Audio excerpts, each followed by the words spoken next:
Baby Doll, écrit par Sandra Kiss, lu par Nara Créative.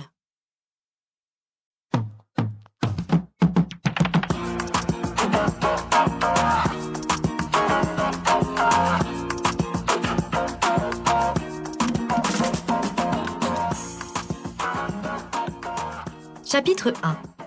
Je tournoyais sur les dernières notes de musique avant de me laisser tomber en arrière sur le canapé. Un rapide coup d'œil sur ma montre m'apprit qu'il était déjà 11 heures du soir.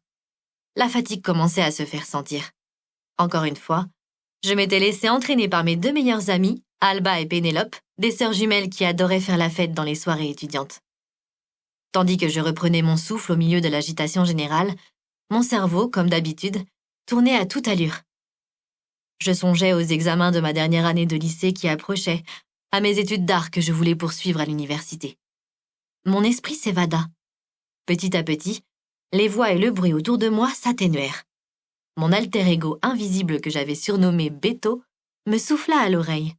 « Et si nous nous installions à l'étranger pour renforcer nos compétences artistiques ?» Quitter Séville me faisait peur, mais m'inspirait. J'avais toujours vécu dans le confort avec les privilèges de mon rang social. Même si cette vie me plaisait, j'avais des rêves d'évasion. Beto était tout le contraire de moi. Insolent, visionnaire, et il avait soif de liberté. Chaque matin, il me réveillait avec fracas pour me rappeler que je devais me battre pour accomplir mes rêves. Je devais sans cesse le bâillonner pour qu'il se taise. Le couple qui s'installa à côté de moi me fit revenir à l'instant présent. Je me redressai subitement.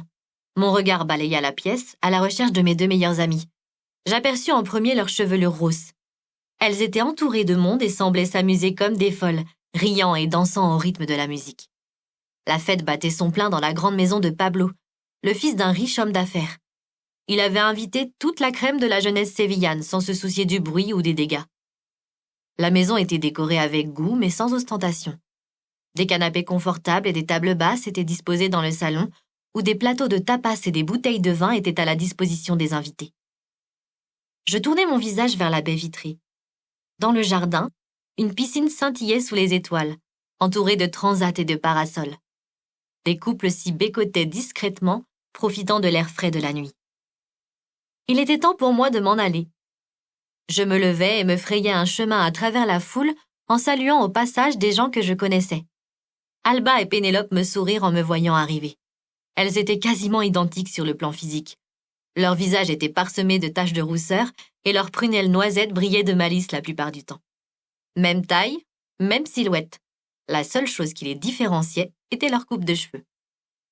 Alba portait un carré court, tandis que Pénélope avait une longue chevelure épaisse qui tombait le long de son dos. « Salut Mélia, tu t'amuses ?» me demanda Alba en passant un bras autour de mes épaules. « Oui, mais il est temps que j'y aille. » Mon ami poussa un râle. « Oh, on est en week-end, tu peux quand même rester encore 1 heure ou 2 ?»« Tu veux boire quelque chose ?» me proposa Pénélope en me tendant un gobelet. « Non, merci, j'ai pas soif. »« T'es sûre ?» insista-t-elle. Je hochai la tête, avant de jeter un regard circulaire sur la pièce. « Bon, et sinon, t'as repéré quelqu'un qui te plaît ?» me questionna Alba avec un clin d'œil. J'inclinai la tête, un petit sourire au coin des lèvres. Les filles ne perdaient jamais une occasion de jouer les entremetteuses. Le regard d'Alba abritait l'ombre d'une hilarité. Je levai les yeux au ciel. « Non !»« Allons, Mélia, fais pas ta timide, il y a plein de beaux garçons ici.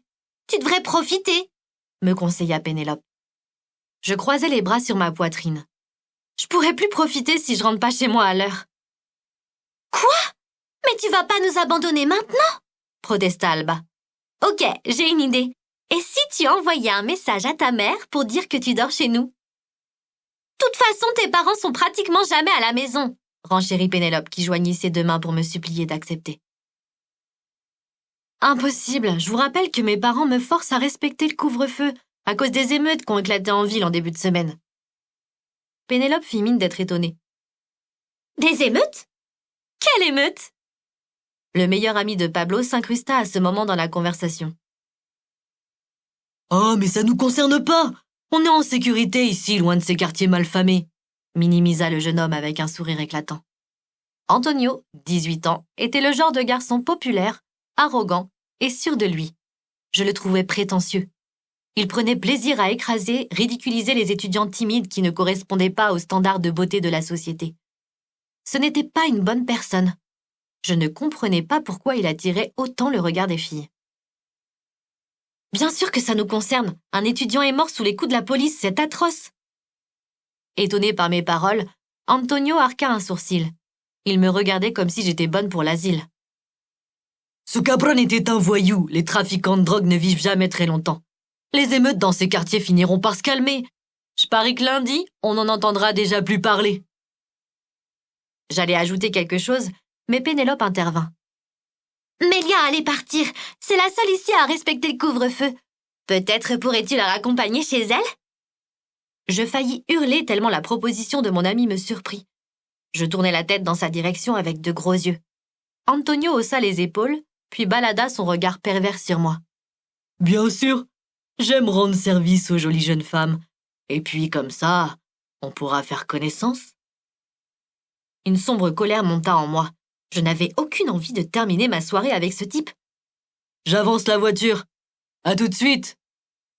Il tourna les talons et s'en alla avant que je n'ai eu le temps de répondre quoi que ce soit. Je me tournai vers mes amis, un faux sourire figé sur les lèvres. Vous êtes consciente que ce trajet avec lui va être un enfer? Pénélope rejeta sa tête en arrière, puis écarta les bras. Imbibée par l'alcool, elle essayait de garder l'équilibre. T'exagères! Antonio est beau! Riche, populaire. Y a pire que lui pour perdre sa virginité, je t'assure. Je la gratifiai d'un regard inquisiteur en me pinçant les lèvres de colère. Au lieu de contredire sa sœur, Alba gloussa. C'est ta faute, Mélia, t'es si prévisible. Si tu t'enfermais pas dans ce rôle de vieille fille parfaite, on serait pas obligé de jouer les cupidons. Nous ne voulons que ton bien. Mon bien? M'écriai-je. Avec Antonio? C'est plutôt une punition. Je regardais de nouveau ma montre. De toute façon, il était trop tard pour faire marche arrière. L'idée d'être privée de sortir remplaça rapidement toutes mes autres préoccupations. Je file, lançai-je à mes amis en renvoyant mes longs cheveux noirs en arrière. On se voit demain pour le déjeuner. Je leur envoyai un baiser de la main avant de disparaître dans la foule. Chapitre 2. Le visage tourné vers la vitre à moitié baissée, je tentais de faire abstraction de la voix et des remarques d'Antonio. La nuit était fraîche. La pleine lune qui brillait au-dessus de Séville nimbait le ciel d'une lueur douce et renvoyait une lumière hypnotique. Le trajet aurait pu être appréciable si mon voisin n'avait pas mis toute son énergie à me distraire. « Tu sais que t'es très belle ce soir, Ortega ?» dit-il avec une assurance inébranlable. Je soupirai et me tournai vers lui. « Je suis pas intéressée, Antonio. »« Allez, pourquoi n'apprendrais-tu pas à me connaître? Beaucoup de filles rêveraient d'être à ta place, là, tout de suite. Fais pas ta timide. » Le volume de ma voix augmenta et un certain énervement s'y décelait. « Tu perds ton temps, je t'assure. Je veux juste rentrer chez moi. » Les yeux rivés sur la route, un rictus étrange se dessina au coin de ses lèvres, comme s'il ne me croyait pas. La voiture roulait lentement sur la voie rapide. Antonio voulait que le trajet s'éternise. Je bouillais intérieurement. « D'accord, mon sucre, je te ramène chez toi. » Mon sucre. De plus en plus agacée, nerveuse, je me sentais comme prise au piège. Je regardais à nouveau par la fenêtre, espérant qu'Antonio avait bien reçu le message. C'est alors qu'il se décala vers moi et posa sa main sur ma cuisse. Folle de rage, je la repoussai sans ménagement. « C'est quoi ton problème? Je suis pas intéressée. Rien ne m'attire chez toi. Alors arrête ton numéro. »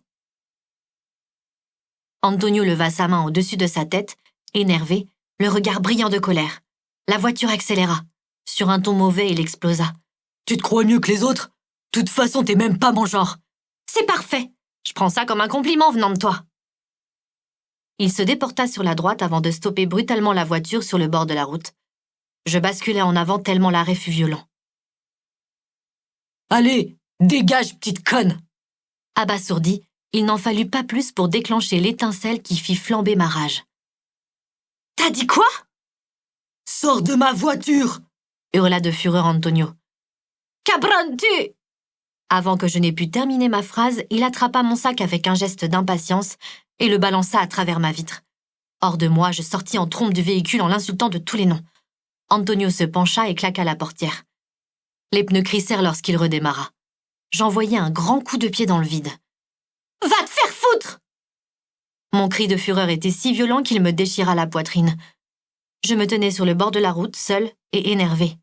Au bout de quelques secondes, je reconnus rapidement le quartier. « C'est pas possible! Ce type m'a vraiment laissé là !» rugis-je. J'étais encore trop loin de chez moi pour rentrer à pied. Je fermais les paupières et me forçais à respirer calmement. L'air recommençait à affluer jusqu'à mes poumons, tandis que mon pouls retrouvait peu à peu un rythme normal. Lorsque je rouvris les yeux, je vis mon sac renversé par terre, avec mes affaires éparpillées un peu partout sur le trottoir. Je me précipitais pour les ramasser, priant pour que mon téléphone ne soit pas cassé. Heureusement, l'écran avait été épargné malgré la chute. J'appuyai sur le bouton pour l'allumer, mais il s'éteignit aussitôt en indiquant « batterie faible ». Je poussai un grognement désespéré avant de le jeter dans mon sac, puis me relevai en regardant de nouveau partout autour de moi. L'endroit était très excentré du centre-ville et non accessible aux passants. Les voitures et les motos roulaient à toute allure. Aucune ne s'arrêta. Pas de taxi ni de bus à l'horizon. J'allais devoir faire du stop pour la première fois de ma vie. Cette fin de soirée tournait vraiment au cauchemar.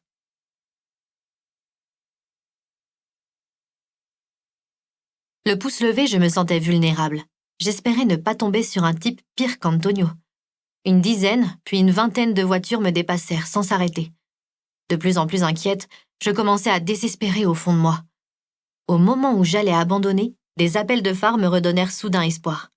Une voiture sportive de couleur rouge ralentit à quelques mètres de moi avant de se déporter sur le côté et de m'attendre un peu plus loin. Sans perdre un instant, je me mis à courir vers la Camaro. Les yeux plissés, j'approchais mon visage de la vitre et distinguais dans la pénombre une silhouette féminine. Soulagée, je laissais échapper un soupir. « Putain, qu'est-ce que tu peux bien fabriquer dans ce coin seul à cette heure-ci » demanda la jeune femme de but en blanc, comme si nous nous connaissions depuis toujours. J'ouvris la portière et m'installai à ses côtés. « Je me le demande aussi », répondis-je sur un ton renfrogné. La tête tournée vers elle, je percevais désormais nettement son visage recouvert de piercings. Elle en avait sur les arcades sourcilières, le nez, la bouche, les joues, les oreilles. Ses cheveux verts relevés en 2 couettes bien hautes lui donnaient un look encore plus rock'n'roll. De longs traits noirs d'eyeliner entouraient ses yeux d'un vert perçant. Un frisson me parcourut le dos. Après Antonio, je faisais la connaissance d'Harley Quinn. Ce n'était pas possible, cette soirée devenait de plus en plus dingue. « Dis-moi où je te dépose !» Mon regard se baissa sur ses lèvres peintes, elles aussi tout en noir. Un sourire amusé s'y dessina. Je détournai les yeux devant moi, puis me raclai la gorge avant de bredouiller. « Triana !» La Camaro démarra. Je relâchai mes épaules puis reposai l'arrière de ma tête sur le dossier avant de préciser à ma voisine mon adresse exacte. À peine avions-nous fait quelques mètres que je décidai par politesse de rompre le silence. « Oh, j'ai cru que j'allais devoir rentrer à pied. Merci. Je m'appelle Méliana. » Ma voisine opina du chef pour seule réponse. Les sourcils froncés, elle était concentrée sur la route. Sa conduite était à l'image de sa voiture, sportive. La main accrochée à la portière, je poursuivis mon monologue afin de me focaliser sur autre chose que la vitesse à laquelle roulait le bolide. « Je suis en terminale. La fête de ce soir était censée nous faire décompresser avant les examens, mais ce cabron d'Antonio a tout gâché.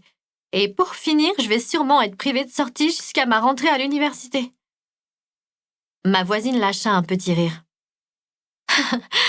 Le mot punition n'existe que chez vous, les petits riches. Vos parents aiment tellement vous surprotéger que vous ne savez plus quoi faire lorsque vous vous retrouvez abandonnés sur le bord de la route. Nos parents ne veulent que notre bien. D'où es-tu? Los Pararitos. Los Pararitos, le quartier où avaient éclaté les émeutes quelques jours plus tôt.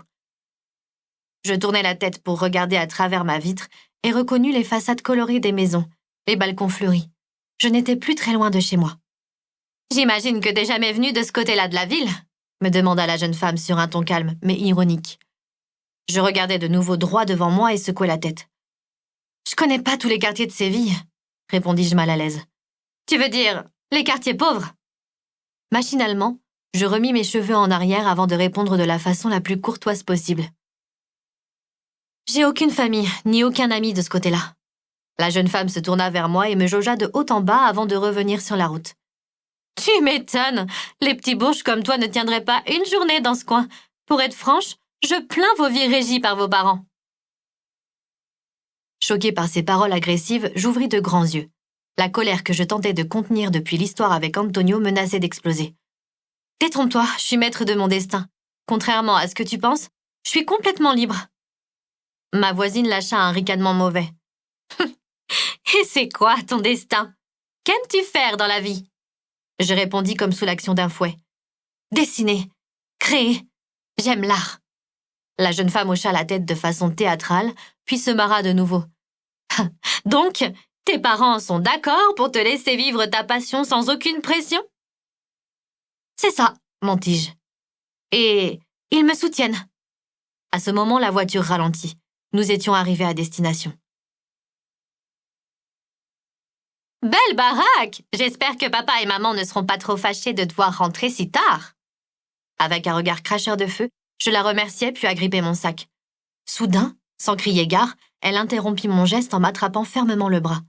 Ses yeux étaient tournés sur mon carnet de dessin, ouvert, qui sortait à moitié de mes affaires. « Je peux ?» demanda-t-elle, l'air tout à coup sérieux. Les sourcils froncés, je me libérai avec tout le tact dont j'étais capable à ce moment-là, puis hésitai un instant. « Ce sont juste quelques gribouillages, lui indiquai-je sur mes gardes. Je bosse dans un salon de tatouage. Je sais reconnaître un gribouillage talentueux quand j'en vois un. » L'expression sur son visage avait changé. La main tendue, elle paraissait prête à me supplier pour voir ce carnet. Pour être honnête, elle était en fait la première personne à s'intéresser à ce qui me passionnait vraiment dans la vie. Je lui tendis mon carnet avec un geste d'hésitation. Muette, elle observait avec une concentration intense mes croquis. Les secondes se traînaient, interminables dans ce lourd silence. J'étais si en retard. « C'est bon.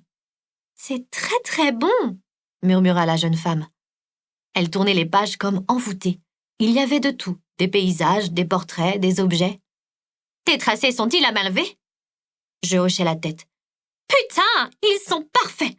T'as du talent !» Avec ces 3 mots, cet inconnu venait d'éclairer mon sombre univers, celui qui restait fermé aux yeux du monde. « Merci, » déclarai-je timidement, à voix basse. Ma voisine leva ses yeux et posa sur moi le verre froid d'un regard songeur. « Méliana, c'est ça? Moi, c'est Lindsay. Ne laisse personne détruire tes rêves, c'est promis? »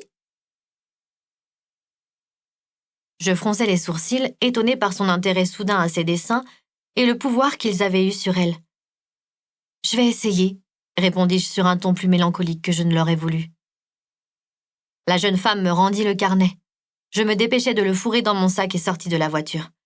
Une fois dehors, je pris une grande bouffée d'air frais. J'ignorais à cet instant que cette rencontre allait bientôt changer ma vie. Chapitre 3. Ce samedi matin, je me réveillais avec un mal de tête et un goût amer dans la bouche. Allongé dans mon lit, je parcourais les murs des yeux qui étaient ornés de mes propres créations. Des dessins représentant mon univers intérieur. Les pinceaux et les crayons encombraient l'étagère au-dessus de mon bureau. Je fermai les paupières, humai l'odeur délicate des pastels, puis rouvris les yeux pour regarder l'heure sur mon téléphone. 9h30. J'hésitai un instant à appeler les filles avant de rapidement me raviser. Alba et Pénélope devaient sûrement encore dormir. Les connaissant, elles avaient dû rester tard à la fête de Pablo. La voix de ma mère montait du fond du séjour jusqu'à moi. Je respirai un grand coup. Avocate de profession, elle avait l'habitude de travailler tard sur ses dossiers et m'avait attendue hier soir. Inquiète, elle s'était jetée sur moi en me demandant pourquoi je n'avais pas respecté leur convenu. « Les barrages de police nous ont retardés. C'est plus difficile de circuler les soirs de fin de semaine en ville à cause des émeutes. Mon téléphone n'avait plus de batterie. Je suis désolée, maman. » Heureusement, mon père était de garde à l'hôpital. Ma mère, soulagée, s'était contentée de cette explication qui tenait la route. Je n'aimais pas mentir à mes parents. Je m'en voulais encore ce matin de l'avoir fait. Je ne sais pas si c'est eux que je protégeais ou la famille d'Antonio avec laquelle ils avaient de très bons rapports en affaires. Je me levai péniblement de mon lit et me dirigeai vers la salle de bain. Lorsque mon regard rencontra mon reflet dans le miroir, je grimaçai. Mes longs cheveux noirs en bataille, les yeux sombres, cernés et le mascara qui coulait en dessous me faisaient ressembler à un clown dépressif. Après une douche rapide, ça allait un peu mieux. J'espérais que ma mère était déjà partie de la maison pour ne pas avoir à l'affronter une seconde fois. Mais non, Elle était là, en train de marcher dans le séjour, sûrement au téléphone avec un client. Très sérieuse, elle avait l'air occupée, comme d'habitude. Dans son tailleur noir, chic et raffiné, elle dégageait une impression de confiance et de grande classe. C'était une avocate renommée, un requin qui ne lâchait jamais sa proie. Elle exerçait une influence sur beaucoup de monde, sauf mon père. Chirurgien, il était peu présent à la maison. Je le voyais à peine. Avec une lenteur délibérée, ma mère leva ses yeux marrons pour croiser mon regard. Je lui adressai un geste de la main pour lui dire bonjour. Concentrée dans sa conversation, elle me considéra un instant, le visage hostile, puis me fit signe de m'installer à table pour prendre mon petit déjeuner. Je soupirai. Tout en commençant à manger, je regardais ma mère qui parlait de contrats, de clauses et de procédures. Imperturbable, elle avait l'air passionnée par son métier.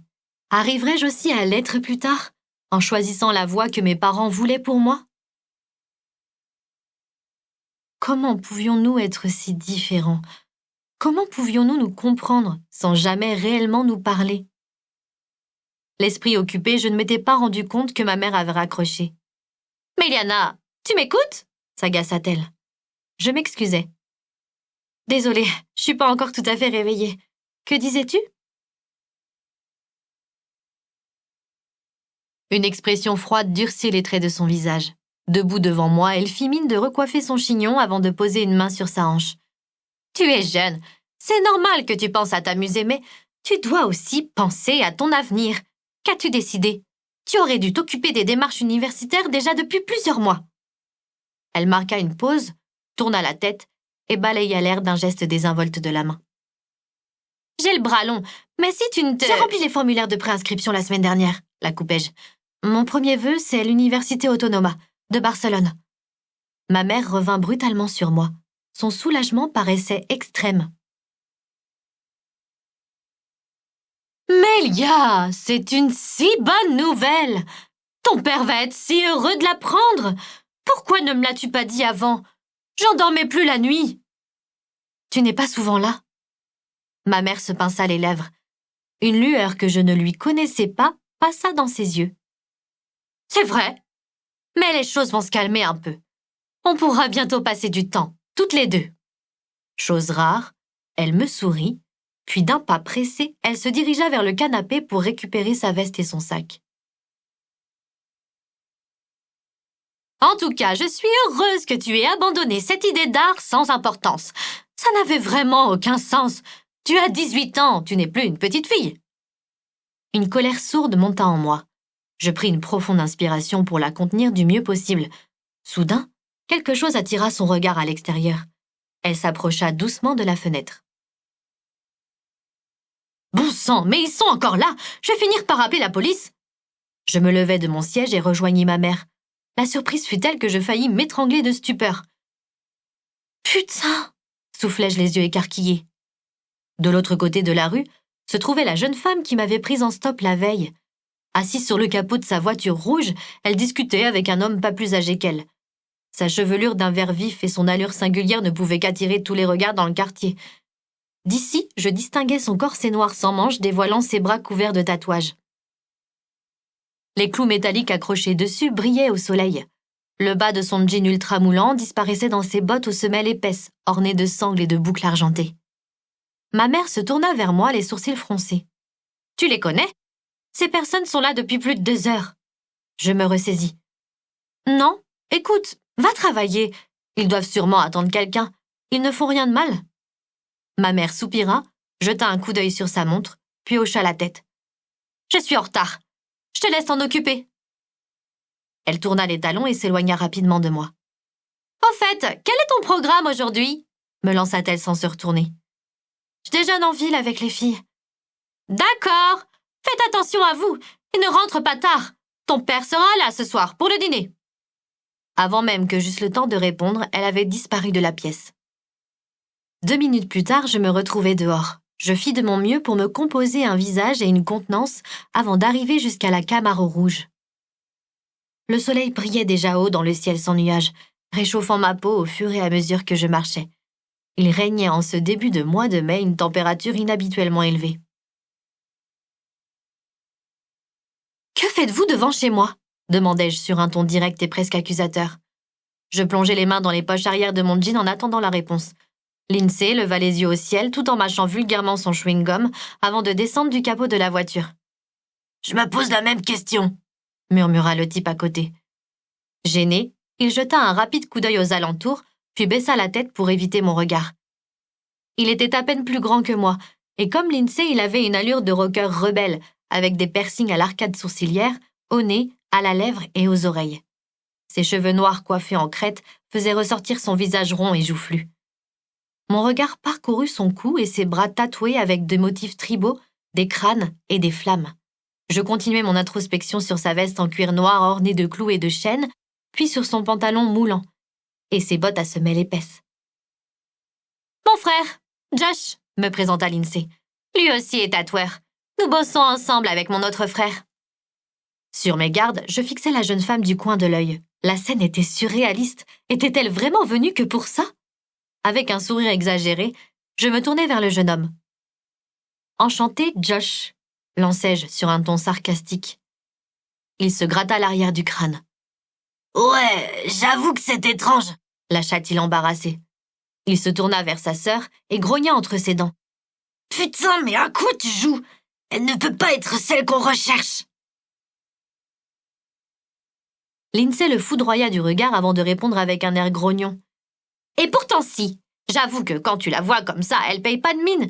Mais attendez, la personne dont vous parlez est devant vous. » Les coupai-je en croisant les bras sur ma poitrine. « Vous cherchez quoi? Qui ?» Le jeune homme grimaça. « On aimerait te parler d'un projet, » commença Lindsay. « On cherche une personne pour compléter notre équipe afin de participer à un concours. » Elle marqua une pause comme pour ménager l'effet de ses paroles. Je fronçai les sourcils essayant de comprendre où elle voulait en venir. Cette conversation prenait une tournure vraiment étrange. Elle plongea son regard plus loin dans le mien et avança d'un pas.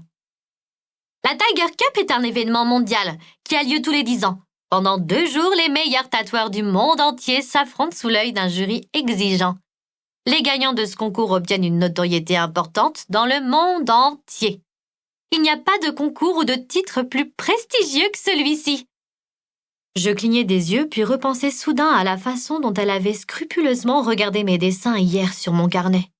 Je secouai la tête et relâchai mes bras. « Attendez, vous êtes en train de me demander de faire partie de votre équipe ?» « On dirait bien, » répondit Josh aussi étonné que moi. « Non mais c'est une blague! Enfin, il y a des milliers d'artistes dans ce pays. Je suis sûre que vous trouverez une tatoueuse ou un tatoueur expérimenté qui sera heureux de vivre cette expérience. »« Expérience !» répéta Lindsay en égrénant volontairement un petit rire mauvais du fond de sa gorge. Incapable de réserve, elle allait risquer une réplique cinglante, mais son frère prit les devants pour dissiper la tension. Le jeune homme tenta une autre approche pour me convaincre de les suivre dans cette aventure. « Pour être franc, on manque cruellement de temps. Notre coéquipière nous a lâchés lundi dernier, et la clôture des inscriptions est vendredi, à 22h. Ma sœur m'a clairement rapporté qu'elle n'avait jamais vu des dessins aussi réalistes et parlants que les tiens. Et je t'assure qu'il en faut pour l'impressionner. Viens au salon avec nous pour te faire une idée. » Lindsay lâcha un grognement puis détourna les yeux d'un air boudeur. Les révélations de son frère paraissaient coûter cher à son ego. Elle tourna les talons et se dirigea vers sa voiture. « On perd notre temps. La parfaite éducation de cette gosse de riche l'empêche de réfléchir correctement. » Pour éviter de lui sauter à la gorge, je fermai les yeux et pris une grande inspiration avant de les rouvrir. « Pourquoi votre coéquipière vous a-t-elle lâché? »« En quoi ça peut t'intéresser ?» demanda Lindsay qui avait déjà ouvert la portière de sa voiture. Je daignai répondre que d'un haussement d'épaule, puis posai mon regard sur Josh qui répondit. « Notre frère, Diaz, a un tempérament compliqué. Il est très exigeant et a tendance à pousser les gens à bout. » Je ne pus m'empêcher de lâcher un petit rire mauvais. « Ça doit être de famille, » déclarai-je sur un ton désagréable en faisant allusion à Lindsay. Elle me foudroya du regard en pointant son index dans ma direction. Son frère se plaça devant elle pour la cacher de ma vue et continua. « Diaz est une bonne personne. Il a juste traversé des périodes difficiles ces dernières années. Ce concours est un rêve de gamin pour lui. Il ne vit que pour ça. Lindsay et moi voulons le voir accomplir ce rêve. C'est pour lui qu'on fait tout ça. Un silence suivit. Avec une expression de défi mordant, Lindsay décida de sortir sa dernière carte. « Tu m'as dit que tu voulais faire une école d'art après le lycée. Monsieur Cassas, le directeur d'Alstomia, supervise cet événement. Ça serait sans aucun doute un atout pour ton dossier d'inscription. Donne-nous une chance de te persuader de vivre cette expérience. » Alstomia était une des écoles d'art les plus importantes d'Europe et les plus prestigieuses d'Espagne. À ce moment, un mélange de volonté inflexible et une étrange indécision se combattaient dans mon esprit. Sous l'effet d'une rage instinctive, je me convainquis d'aller faire un tour dans ce monde complètement différent du mien. C'est pas un oui, mais je veux bien en voir un peu plus si ça ne m'engage à rien. Un éclat de triomphe illumina les yeux de Lindsay, tandis que Josh se mit à respirer plus librement. Il secoua la tête comme s'il n'arrivait pas à croire ce qu'il se passait. Sans perdre un instant, sa sœur ouvrit la porte arrière de la Camaro. « Je vais chercher mes affaires !» lançai-je en pivotant sur moi-même. Tout en marchant vers la maison, je ne cessais de me demander ce que je fabriquais. Si mes parents apprenaient ce que j'étais en train de faire, ils me renieraient certainement. Chapitre 4. Assise à l'arrière de la voiture, je fixais le ciel aux couleurs chaudes et dorées. Nous roulions les fenêtres ouvertes dans les rues étroites vers la destination inconnue. La ville gardait encore des traces de la réale de la Feria, la fête du printemps qui avait lieu 2 semaines plus tôt à Séville. Des lanternes colorées et des fleurs ornaient les façades des bâtiments historiques. Les odeurs de friture, de jambon ibérique et de manzanilla embaumaient l'air.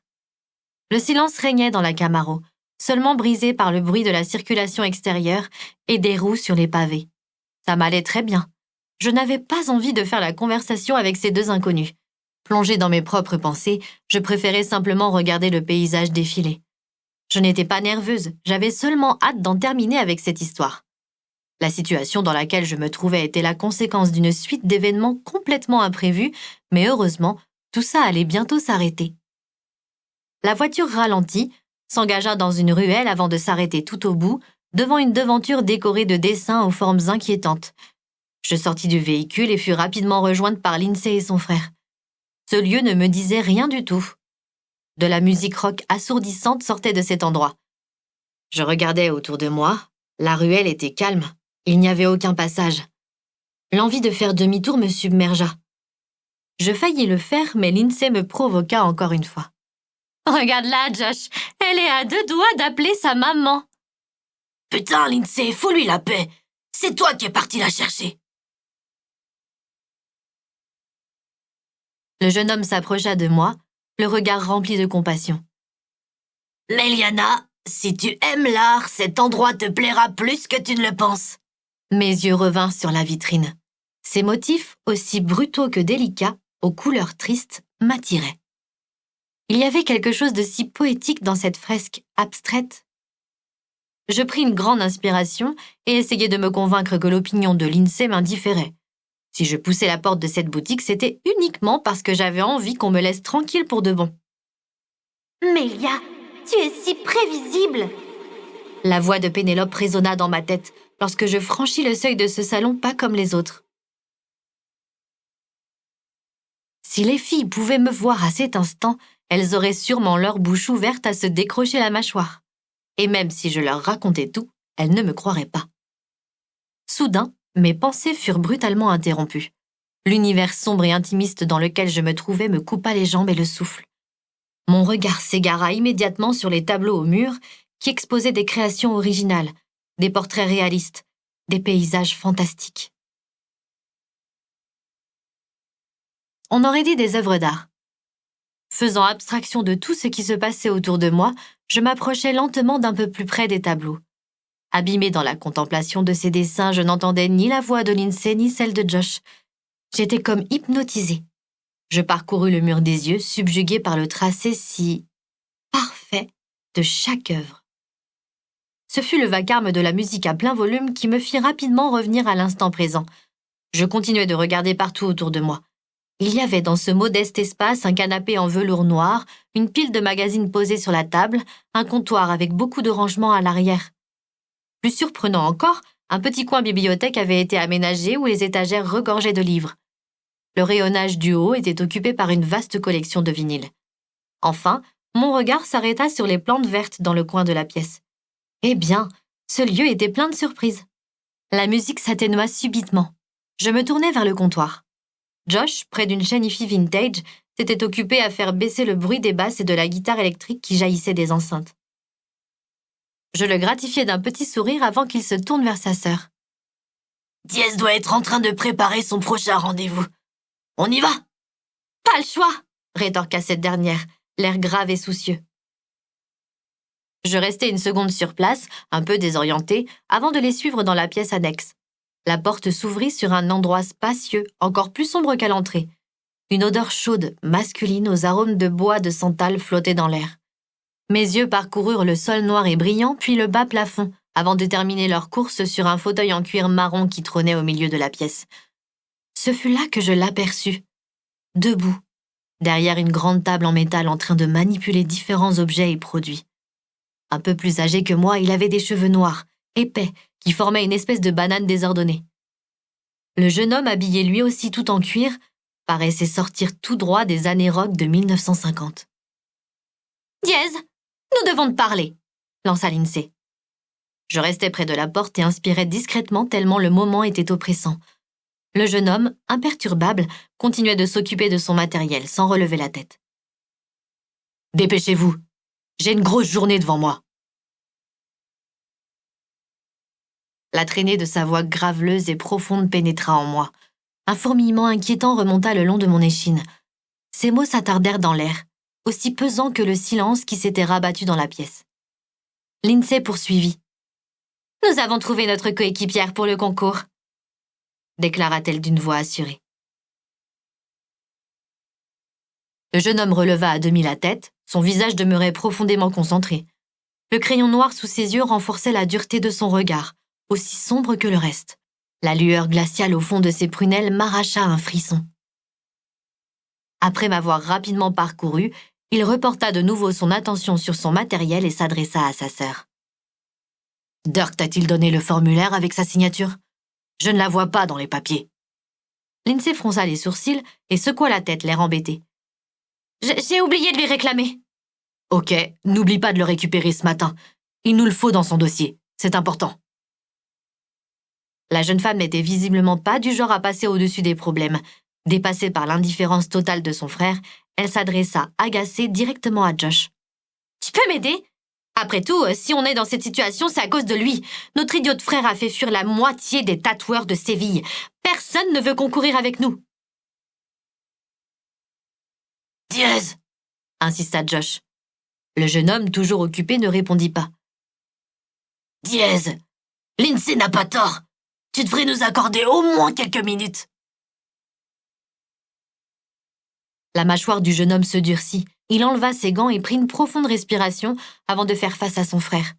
D'une voix froide et posée, il répondit sèchement.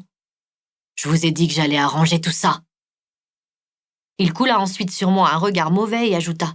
« Il est hors de question de prendre n'importe qui. Laissez-moi 2 jours. Au pire, on se représentera au concours dans 10 ans. » Mon regard silla avant de se perdre dans la pièce. La veine dans mon cou battait la mesure de ma détresse. Qu'est-ce que je fais là? J'avais l'impression d'être livrée au démon Méphistophélès, un des 7 princes de l'enfer, et qu'un calvaire sans nom m'attendait. « Tu plaisantes ?» explosa Lindsay en levant les bras au ciel. « Tu viens de nous foutre dans une sacrée sauce. Le concours est dans 3 mois, et Mandy vient de nous lâcher du jour au lendemain parce que tu l'as poussée à bout. » Mandy était incapable d'apprendre et de travailler sous la pression. Je passais mon temps à l'assister. Pour ce concours, il faut du mental, et ça, elle ne l'avait pas. Merda, Diez! Il lui restait 3 mois pour se perfectionner et être prête pour la Tiger Cup. Tu lui as laissé aucune chance. Du temps, on n'en a pas, Lindsay, grogna son frère en appuyant sur chaque mot. Waouh, quel aveu, Diez! Merci, on l'ignorait. Le jeune homme feignit d'ignorer le sarcasme dans les mots de sa sœur, Mais ça ne l'arrêta pas. Elle continua de déverser sa colère. « T'aurais pu faire l'effort de la supporter jusqu'à ce que le concours soit passé !» Il ne put retenir une grimace. « Tss, je suis pas ce genre de type. » Un faux sourire passa une seconde sur les lèvres de Lindsay avant que celle-ci ne se déforme sous une soudaine fureur. « Si, tu l'es !» rugit-elle en le pointant d'un doigt menaçant. « Tu excelles dans ton rôle d'homme absent au monde. En plus d'être indifférent aux émotions, ton comportement te fait passer pour quelqu'un d'arrogant et d'inaccessible, avec toutes les personnes qui voudraient t'approcher. » Je fermai les yeux pour tenter de diminuer le volume sonore de sa voix à mes oreilles sans y parvenir. Mon pouls martelait mes tempes tandis que ma poitrine m'oppressait de plus en plus. Pour la 100e fois, je me demandais ce que je faisais là. Ces minutes me semblaient une éternité. Je rouvris les yeux et avais l'impression d'avoir basculé dans un monde parallèle. Il y avait quelque chose de ridicule et de surréaliste au fait que je me retrouvais là, au milieu de cette dispute avec ces 3 inconnus. Le jeune homme posa ses mains à plat sur la table et grogna entre ses dents. « On pourra se présenter qu'une fois à ce concours dans notre vie, c'est le règlement. C'est hors de question de foutre nos chances en l'air à cause d'une petite fille à maman qui joue encore à la poupée. » La colère m'envahit. Je décidai de sortir de ma réserve et m'adresser directement à l'homme démon sur un ton sans réplique. « Eh bien, rassure-toi, c'est avec plaisir que je retourne dans ma bulle dorée au contact de chaleur humaine. Je préfère encore mourir sous la torture plutôt que de faire partie de cette équipe. C'est moi qui dis non. » Le jeune homme plissa le front et me fixa d'un air de doute. Je tentais difficilement de soutenir son regard qui me brûlait les prunelles. Son comportement était si insupportable que je décidai de tourner les talons et de m'en aller. Lindsay me rattrapa juste avant que je franchisse la porte du salon de tatouage. « Méliana, attends. Je suis désolée que mon frère soit un sacré connard. Il changera d'avis quand... » « Pas moi !» la coupai-je en me retournant brutalement vers elle. « Je suis pas venue ici pour me faire insulter. Débrouillez-vous. En plus, j'y connais rien au tatouage. C'est pas mon truc. » Harley Quinn m'empoigna fermement par le bras, m'empêchant d'ouvrir la porte. « Méliana, s'il te plaît !» La suite de sa phrase se devinait sans ambiguïté dans le vert de ses yeux suppliants et de sa voix éteinte. Une émotion étrange se propagea en moi. Mon regard s'égara un instant sur les tableaux accrochés au mur, avant de revenir sur elle. « Lindsay, tu peux pas le forcer !» Sur un ton assuré, elle répondit avec un geste exagéré de la main. « C'est moi qui te formerai. On l'emmerde, ok ?» Mon téléphone dans mon sac sonna à ce moment. C'étaient les filles. « Je dois rejoindre mes amies. Elles m'attendent pour déjeuner. » Lindsay hocha la tête puis haussa les épaules comme si ce n'était pas un problème. « Ok, allons-y, je t'accompagne. »« Non. Non, je préfère prendre un Uber, merci. » Je fermai les yeux et pris une grande inspiration. Il fallait absolument que Lindsay comprenne que je ne voulais pas participer à ce concours. « Arrête de t'obstiner, » lâchai-je en rouvrant les paupières. « Ma réponse est non. Vous trouverez la bonne personne pour compléter votre équipe, j'en suis sûre. Fais confiance à ton frère, c'est lui qui a raison. » Se gardant d'insister, elle se tut, accablée d'un sentiment d'impuissance. Soulagée de me retrouver dans la voiture qui m'emmenait à mon rendez-vous avec les filles, je ne commençais à me sentir mieux qu'au bout de plusieurs longues minutes.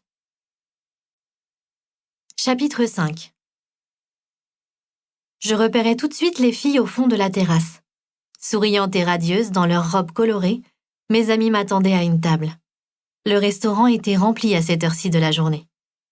Une bonne odeur de grillade flottait dans l'air. Malgré la chaleur qui frappait la ville, j'étais heureuse d'être là. La boule dans mon ventre s'était dissoute. Je me dépêchais de me faufiler au milieu des tables. S'il y avait bien une chose que je détestais, c'était être en retard. « Méliana, t'es enfin là !»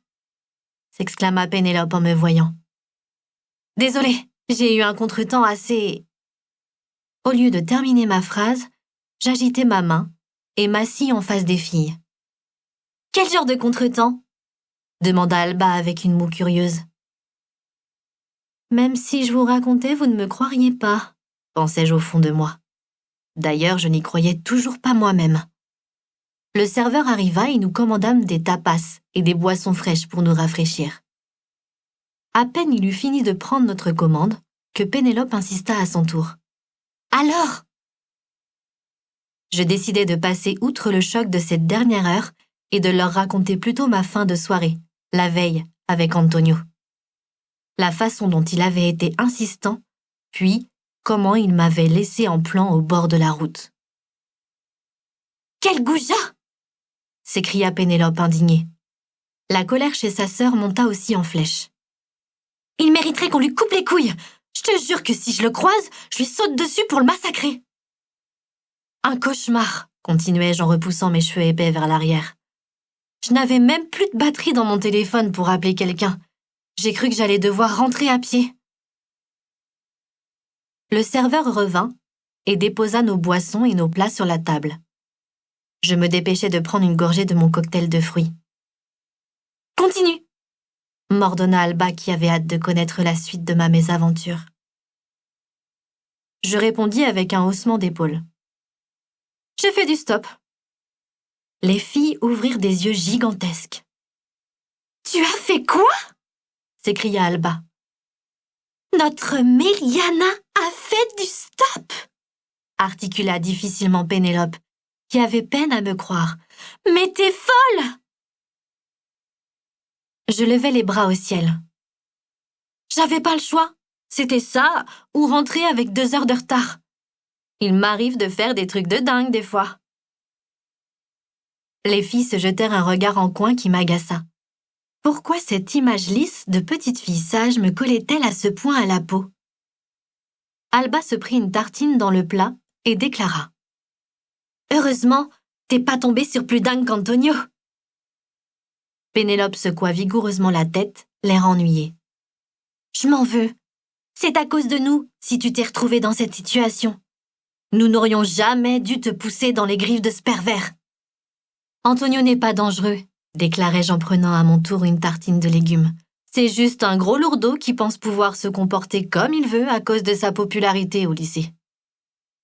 Nous passâmes ensuite à d'autres sujets plus passionnants comme le shopping, les soirées prévues après l'examen ou encore la façon dont Alba pourrait s'y prendre pour séduire Juan. Ce moment léger était parfait et primait sur tout le reste. Comme d'habitude, notre conversation dériva au bout d'un moment. L'amour est néfaste pour le cœur, s'exclama Pénélope. Le sexe, par contre, est l'antidote à tout. Alba n'était pas d'accord. J'ai besoin de ressentir des sentiments pour la personne. C'est nul quand c'est juste un coup d'un soir. Je prends aucun plaisir. Dis-lui, Mélia. Dis-lui qu'elle a tort. Avec un sourire ironique, Pénélope se tourna vers moi. Mélia ne peut pas avoir d'avis là-dessus. Je suis une éternelle romantique, répondis-je en bougeant ma main devant elle. Pour ma part, les sentiments doivent faire partie du jeu. J'aimerais que ma première fois soit avec quelqu'un qui saura me faire vibrer rien qu'en posant son regard sur moi. Pénélope leva les yeux au ciel. Tu t'es trompée d'époque, ma chérie. L'amour est mort. Bon sang, mais dans quel monde vivez-vous?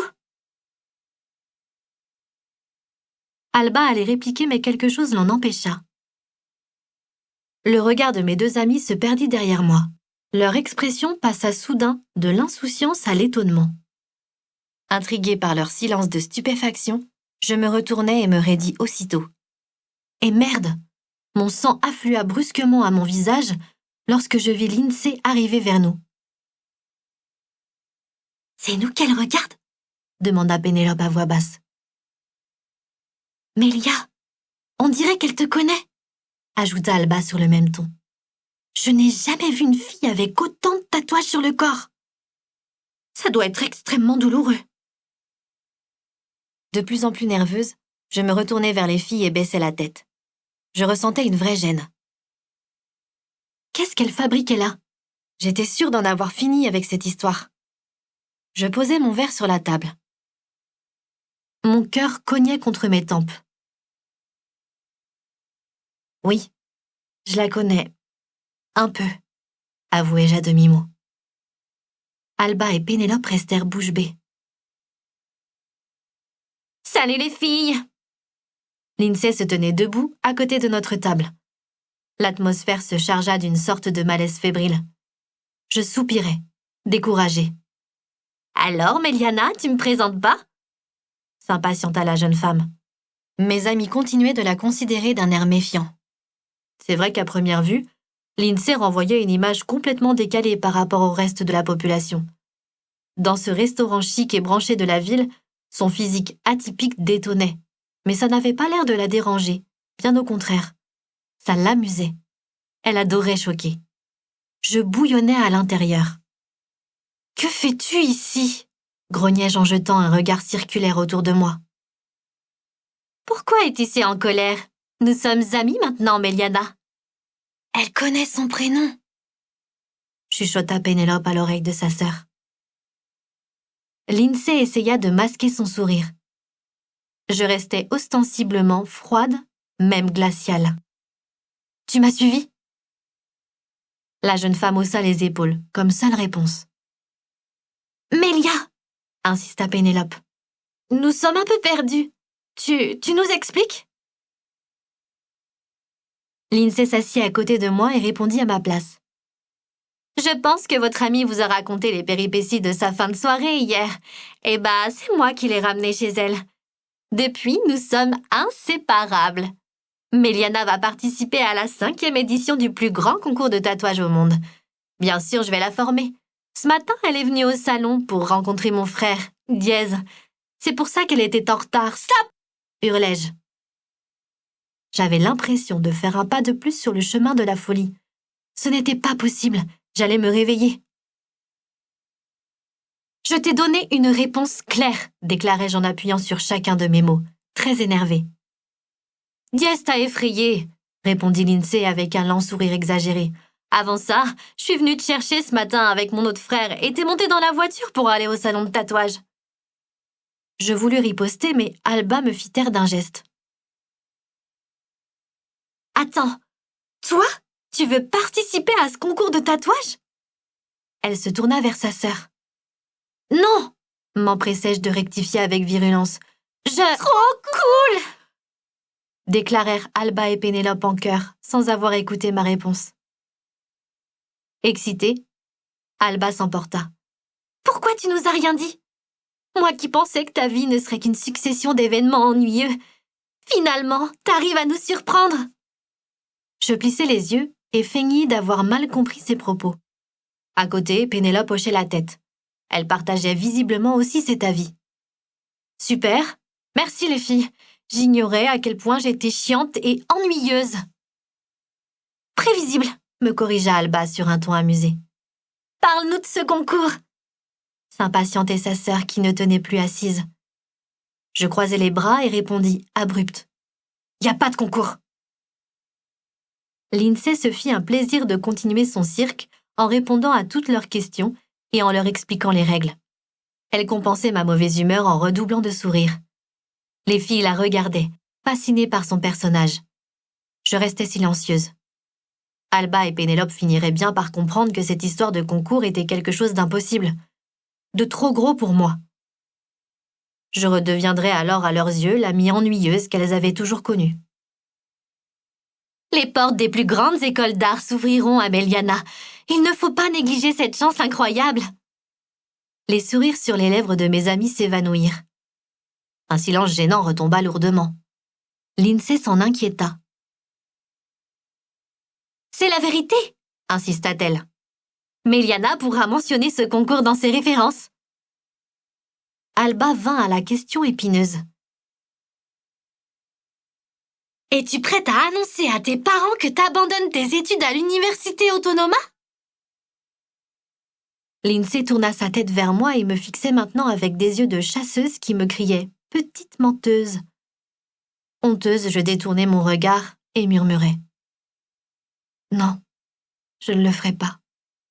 Je dois mettre l'art de côté et me concentrer sur mon avenir. » Pénélope tenta de me raisonner avec bienveillance. « Mais c'est la chose que t'aimes faire. Tu rêves d'ouvrir plus tard une galerie. » C'est un rêve que je dois sacrifier pour garder ma famille. Je revins sur Lindsay, qui ne semblait pas comprendre ce choix. Sur un ton ironique, je lui résumai ma vie en quelques mots. C'est toi qui parlais de luxe, de belles maisons et d'un monde parfait. Dans ce monde parfait, je n'ai pas le luxe de choisir. Les filles peuvent te le confirmer. Mes parents ne sont pas des personnes avec qui tu peux négocier. » L'œil perçant de la jeune femme s'adoucit. J'avais l'impression que derrière sa carapace endurcie, elle était touchée par mes paroles. Lindsay dévisagea mes amis qui lui envoyèrent un regard désolé. Elle paraissait avoir compris. Allait-elle enfin me laisser tranquille?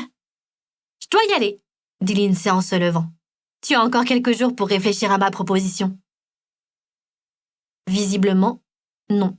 Il en fallait davantage, évidemment, pour la dissuader. Je me pinçais les lèvres et soupirais.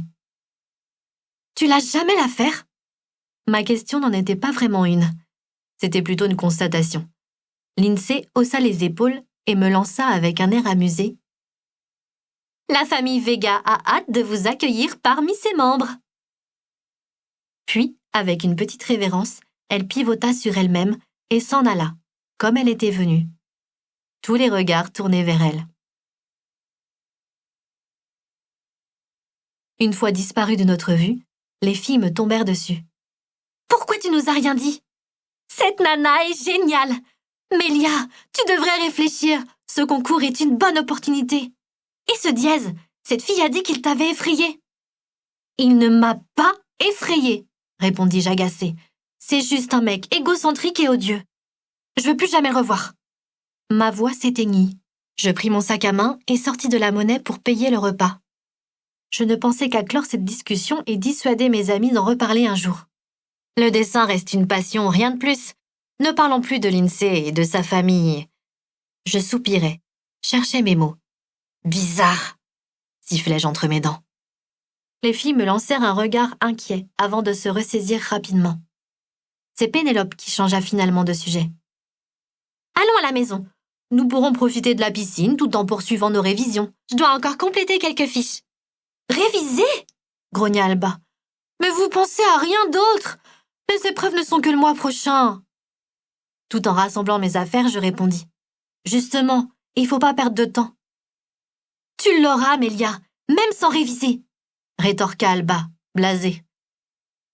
Elle le sait, lui indiqua sa sœur qui se leva elle aussi de table. Mélia bosse comme une dingue pour sortir majeure de la promo.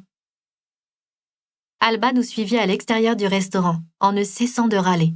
Elle aspirait à autre chose en cette belle journée. Mais Pénélope et moi ne comptions pas la laisser se défiler. Avant de monter en voiture, j'envoyai un message à ma mère pour la prévenir de la suite de mon programme. Même si je savais qu'elle ne le lirait pas, je préférais prendre les devants pour éviter d'être la cause de sa mauvaise humeur ce soir quand je rentrerai. Chapitre 6. Lorsque j'ouvris la porte, mon père était déjà là, assis dans le fauteuil, en train de lire le journal. Je déposai mes affaires à l'entrée et partis le rejoindre. « Bonsoir !» lançai-je sur un ton qui se voulait dégager.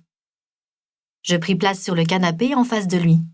Son apparence soignée et élégante lui donnait une autorité naturelle. C'était rare qu'il passe la soirée à la maison. Sa présence me rendait nerveuse. Il leva la tête vers moi, puis plongea ses yeux bleus glacés dans les miens. Avec une raideur, qui se voulait militaire, il demanda « Ta journée s'est-elle bien passée ?» Il y avait dans son regard un éclat qui m'incita à répondre par l'affirmative. « Oui, j'ai déjeuné avec les filles, puis nous sommes partis réviser chez elles. »« Alba et Pénélope ?» Je hochai la tête. « Ça fait un moment que je les ai pas vues. Elles vont bien ?» J'acquiesçai avec un large sourire, tandis que mes yeux, eux, restèrent vides. « Je vais mettre la table !» déclarai-je pressée d'échapper au regard perçant de mon père. « Elle est déjà mise. Ta mère fait réchauffer le repas dans la cuisine. » Il referma son journal, puis le posa sur la table. La façon dont il se cala ensuite au fond de son fauteuil annonçait un début d'interrogatoire. Je retins mon souffle. Ces rares moments en famille m'étaient insupportables. Je fermai une seconde les yeux pour calmer mon anxiété. « J'ai appris que tu avais finalement choisi l'Université Autonoma de Barcelone. » Silence. Il poursuivit. « C'est le meilleur choix que tu pouvais faire, Mélia. Je suis soulagée que ton énergie créative t'ait enfin quittée. Cette folle lubie pour le dessin ne pouvait pas durer éternellement. » Mon père se tut. Il observait l'effet de ses paroles sur moi. Je ravalais la réplique mordante qui me montait aux lèvres. Mon cerveau était au bord de l'implosion. La gorge nouée, je fis un effort pour répondre d'une voix ferme, craignant de trahir mon indécision. Oui, c'était le meilleur choix. Il y a tellement plus important que ça. Exactement. Son ton était tranchant. Je ne te demande pas de suivre ma voie, mais il est important que tu ne gâches pas ta vie avec des projets, des rêves qui ne te donneront aucun avenir. Je préférais me taire, ne pas riposter. Heureusement, ma mère nous appela à ce moment-là, pour passer à table. Comment s'est passée l'opération sur les Siamois? Mon père répondit à ma mère sans aucune chaleur dans le regard. Ça a été une réussite. Ils continuèrent de parler de travail tout le long du repas, avec toujours le plus grand sérieux. Quand avions-nous ri tous ensemble, pour la dernière fois? Je ne me souvenais pas. Réfugié dans mes pensées, je gardais les yeux éperdument fixés sur le saladier devant moi. J'avais l'impression que de lourdes chaînes m'emprisonnaient le cou et le reste de mon corps. Ces entraves étaient celles de mes parents. Il était préférable que j'abrège ce repas. Je finissais de manger le plus rapidement possible, puis me levais de table, en prétextant un mal de crâne. Après avoir refermé la porte de ma chambre, j'appuyais mon dos quelques secondes dessus en tentant de retrouver dans le silence le plus de sérénité possible. Heureusement que ces repas en famille étaient rares. Morose, je traversai la pièce pour aller ouvrir la fenêtre. L'air chaud sur mon visage me fit du bien. Je fermai les yeux, laissant la douce brise caresser mon visage. Bien que la nuit était tombée, Séville ne dormait jamais vraiment, surtout à cette période de l'année. Le vent apportait des notes de musique, des cris, des bruits de klaxons. Cette symphonie urbaine, qui résonnait un peu plus loin, contribuait à dissiper la mélancolie qui m'habitait. Il y avait quelque chose de réconfortant à savoir que la vie continuait au-delà de ces murs, même lorsque tout semblait sombre à l'intérieur de moi. Après avoir passé de longues minutes à la fenêtre, à faire le point sur cette vie qui semblait ne pas être la mienne, je décidai d'aller prendre une douche. J'avais hâte, ensuite, de gribouiller dans mon carnet. Dessiner me permettait d'évacuer toutes mes mauvaises pensées, m'aider à ne pas devenir folle. Comme tous les soirs, j'espérais que demain serait un jour différent.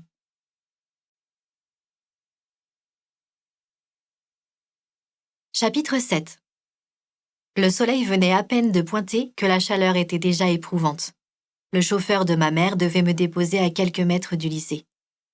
Au même endroit où Alba et Pénélope m'attendaient chaque matin. La circulation était difficile à cette heure-ci de la journée. Les rues étaient bondées de gens qui allaient travailler.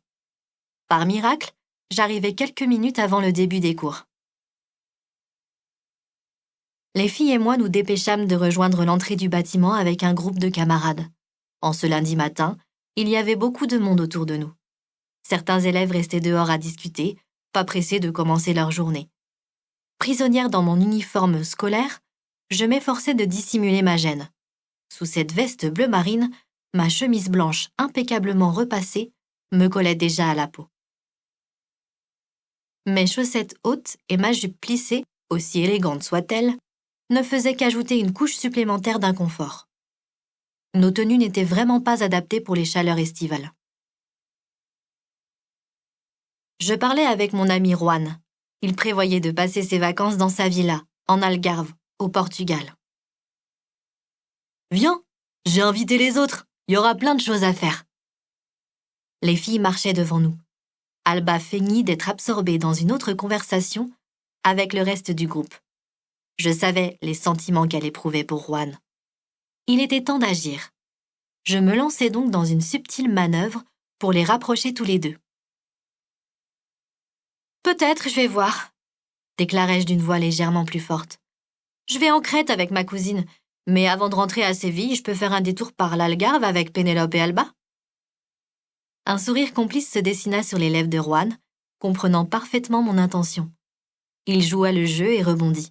« Je comptais bien inviter les jumelles. Elles peuvent même venir avant si elles en ont envie. Ça me ferait grand plaisir. » Soulagée d'avoir accompli ma mission, je détournai mon regard vers l'entrée du lycée et grimaçai. Mon cœur ne tiendra jamais le coup. Monter ces marches sous cette chaleur, c'est carrément une torture. Veux-tu que je te porte? Proposa Zane, un autre de mes camarades avec un sourire hilar. Je ris. T'es fou, tu n'atteindrais même pas la 8e marche. T'exagères, protesta-t-il en se marrant. Je pense réussir à atteindre la 9e. Au moment où j'allais répondre, Alba et Pénélope se retournèrent vers moi, avec sur le visage cette expression euphorique dont j'avais appris à me méfier. Je fronçai les sourcils. « Ton amie est là !» m'indiqua Alba avec une petite voix aiguë. « Mon amie? Quelle âme ?» Mon visage se décomposa. Je déchantai en apercevant Lindsay à l'autre bout, en bas des marches, appuyée contre sa Camaro bienvoyante. Enfer et damnation, cette femme était le diable. Me suivrait-elle ainsi tous les jours jusqu'à la fin de ma vie? « Tu connais cette fille ?» s'inquiéta Juan. Je jetai aux alentours un regard désemparé avant de revenir sur lui et d'afficher un large sourire de façade pour donner le change. « Non, oui! Elle m'a prise en stop l'autre soir, expliquai-je en essayant d'adopter l'air le plus détaché possible. C'est une longue histoire. Bref, j'ai dû oublier quelque chose dans sa voiture. Je m'éloignai précipitamment du groupe. « Allez-y, je vous rejoins en cours. » Occupée à feuilleter un calepin aux pages blanches, Lindsay ne leva pas les yeux quand j'arrivai devant elle appelant. « Je peux savoir ce que tu fabriques devant mon lycée? Ça tourne au harcèlement. En plus, il est interdit de se garer ici. Tu vas m'attirer des problèmes. » Un regard furieux animait mon visage. Lindsay releva la tête et fit mine de ne pas comprendre ce qui lui arrivait. « Mierda, j'ai encore dû avoir une crise de somnambulisme, ou peut-être était-ce le destin qui m'a amené jusqu'ici, tôt, ce matin ?» Je croisai les bras en tentant de faire abstraction des regards curieux sur nous. Ces paroles n'étaient pas drôles. J'en avais marre. « Lindsay, j'ai pas changé d'avis et je ne reviendrai pas sur ma décision. »« Je sais. »« Très bien, alors fous-moi la paix. » Elle décolla son dos de la voiture et se redressa. « T'as peur de décevoir tes parents? Peur de suivre un autre chemin? Peur pour ta réputation immaculée? » De plus en plus agacée, je la toisais avec toute la fureur dont mes yeux noirs étaient capables. Depuis samedi soir dernier, elle avait déjà pris toutes mes réserves de patience. Je grinçais des dents. « T'es venu pour rien. Repars chez toi. » Avec un air ennuyé, Lindsay pencha sa tête sur la droite puis sur la gauche. « En fait, j'ai besoin de toi.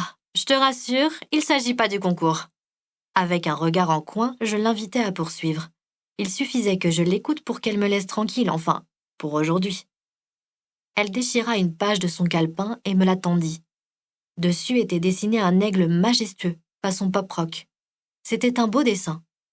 « Ma cliente n'aime pas mon aigle. J'ai passé tout mon dimanche à le dessiner, puis je lui ai envoyé par email. Cette pimbèche a trouvé que mon aigle n'est pas assez agressif, trop lisse, pas assez royal. » Je percevais l'animosité dans sa voix. Lindsay n'était pas du genre à encaisser les critiques. « Peux-tu essayer de voir si tu peux l'arranger? Il me le faudrait au plus tard pour jeudi soir. » Au lieu d'accuser le coup, elle préférait tourner ce problème à son avantage.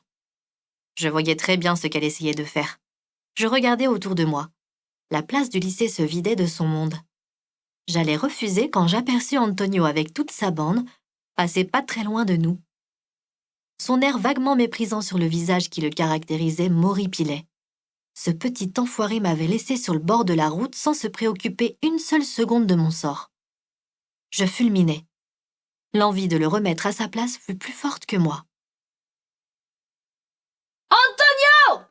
l'appelai-je de toutes mes forces. Ce crétin fit semblant de ne pas me remarquer. Pas étonnant venant de lui. « Hé, cabron !» insistai-je. Toutes les têtes se tournèrent vers nous. Antonio dit quelques mots au type avec qui il traînait, puis il s'avança avec une démarche nonchalante vers moi, un sourire stupide au coin des lèvres. « Tu me cherches encore, mon sucre ?» demanda-t-il avec une voix chaude, avant de jeter un rapide coup d'œil à Lindsay. Je grimaçai, écœurée, avant de répliquer. « Je sais que tu vas prendre un plaisir à déformer la vérité parce que tu supportes pas l'idée qu'une fille puisse te rejeter. Alors que vas-tu raconter à tes petits copains que tu m'as sauté avant de m'avoir abandonné sur le trottoir?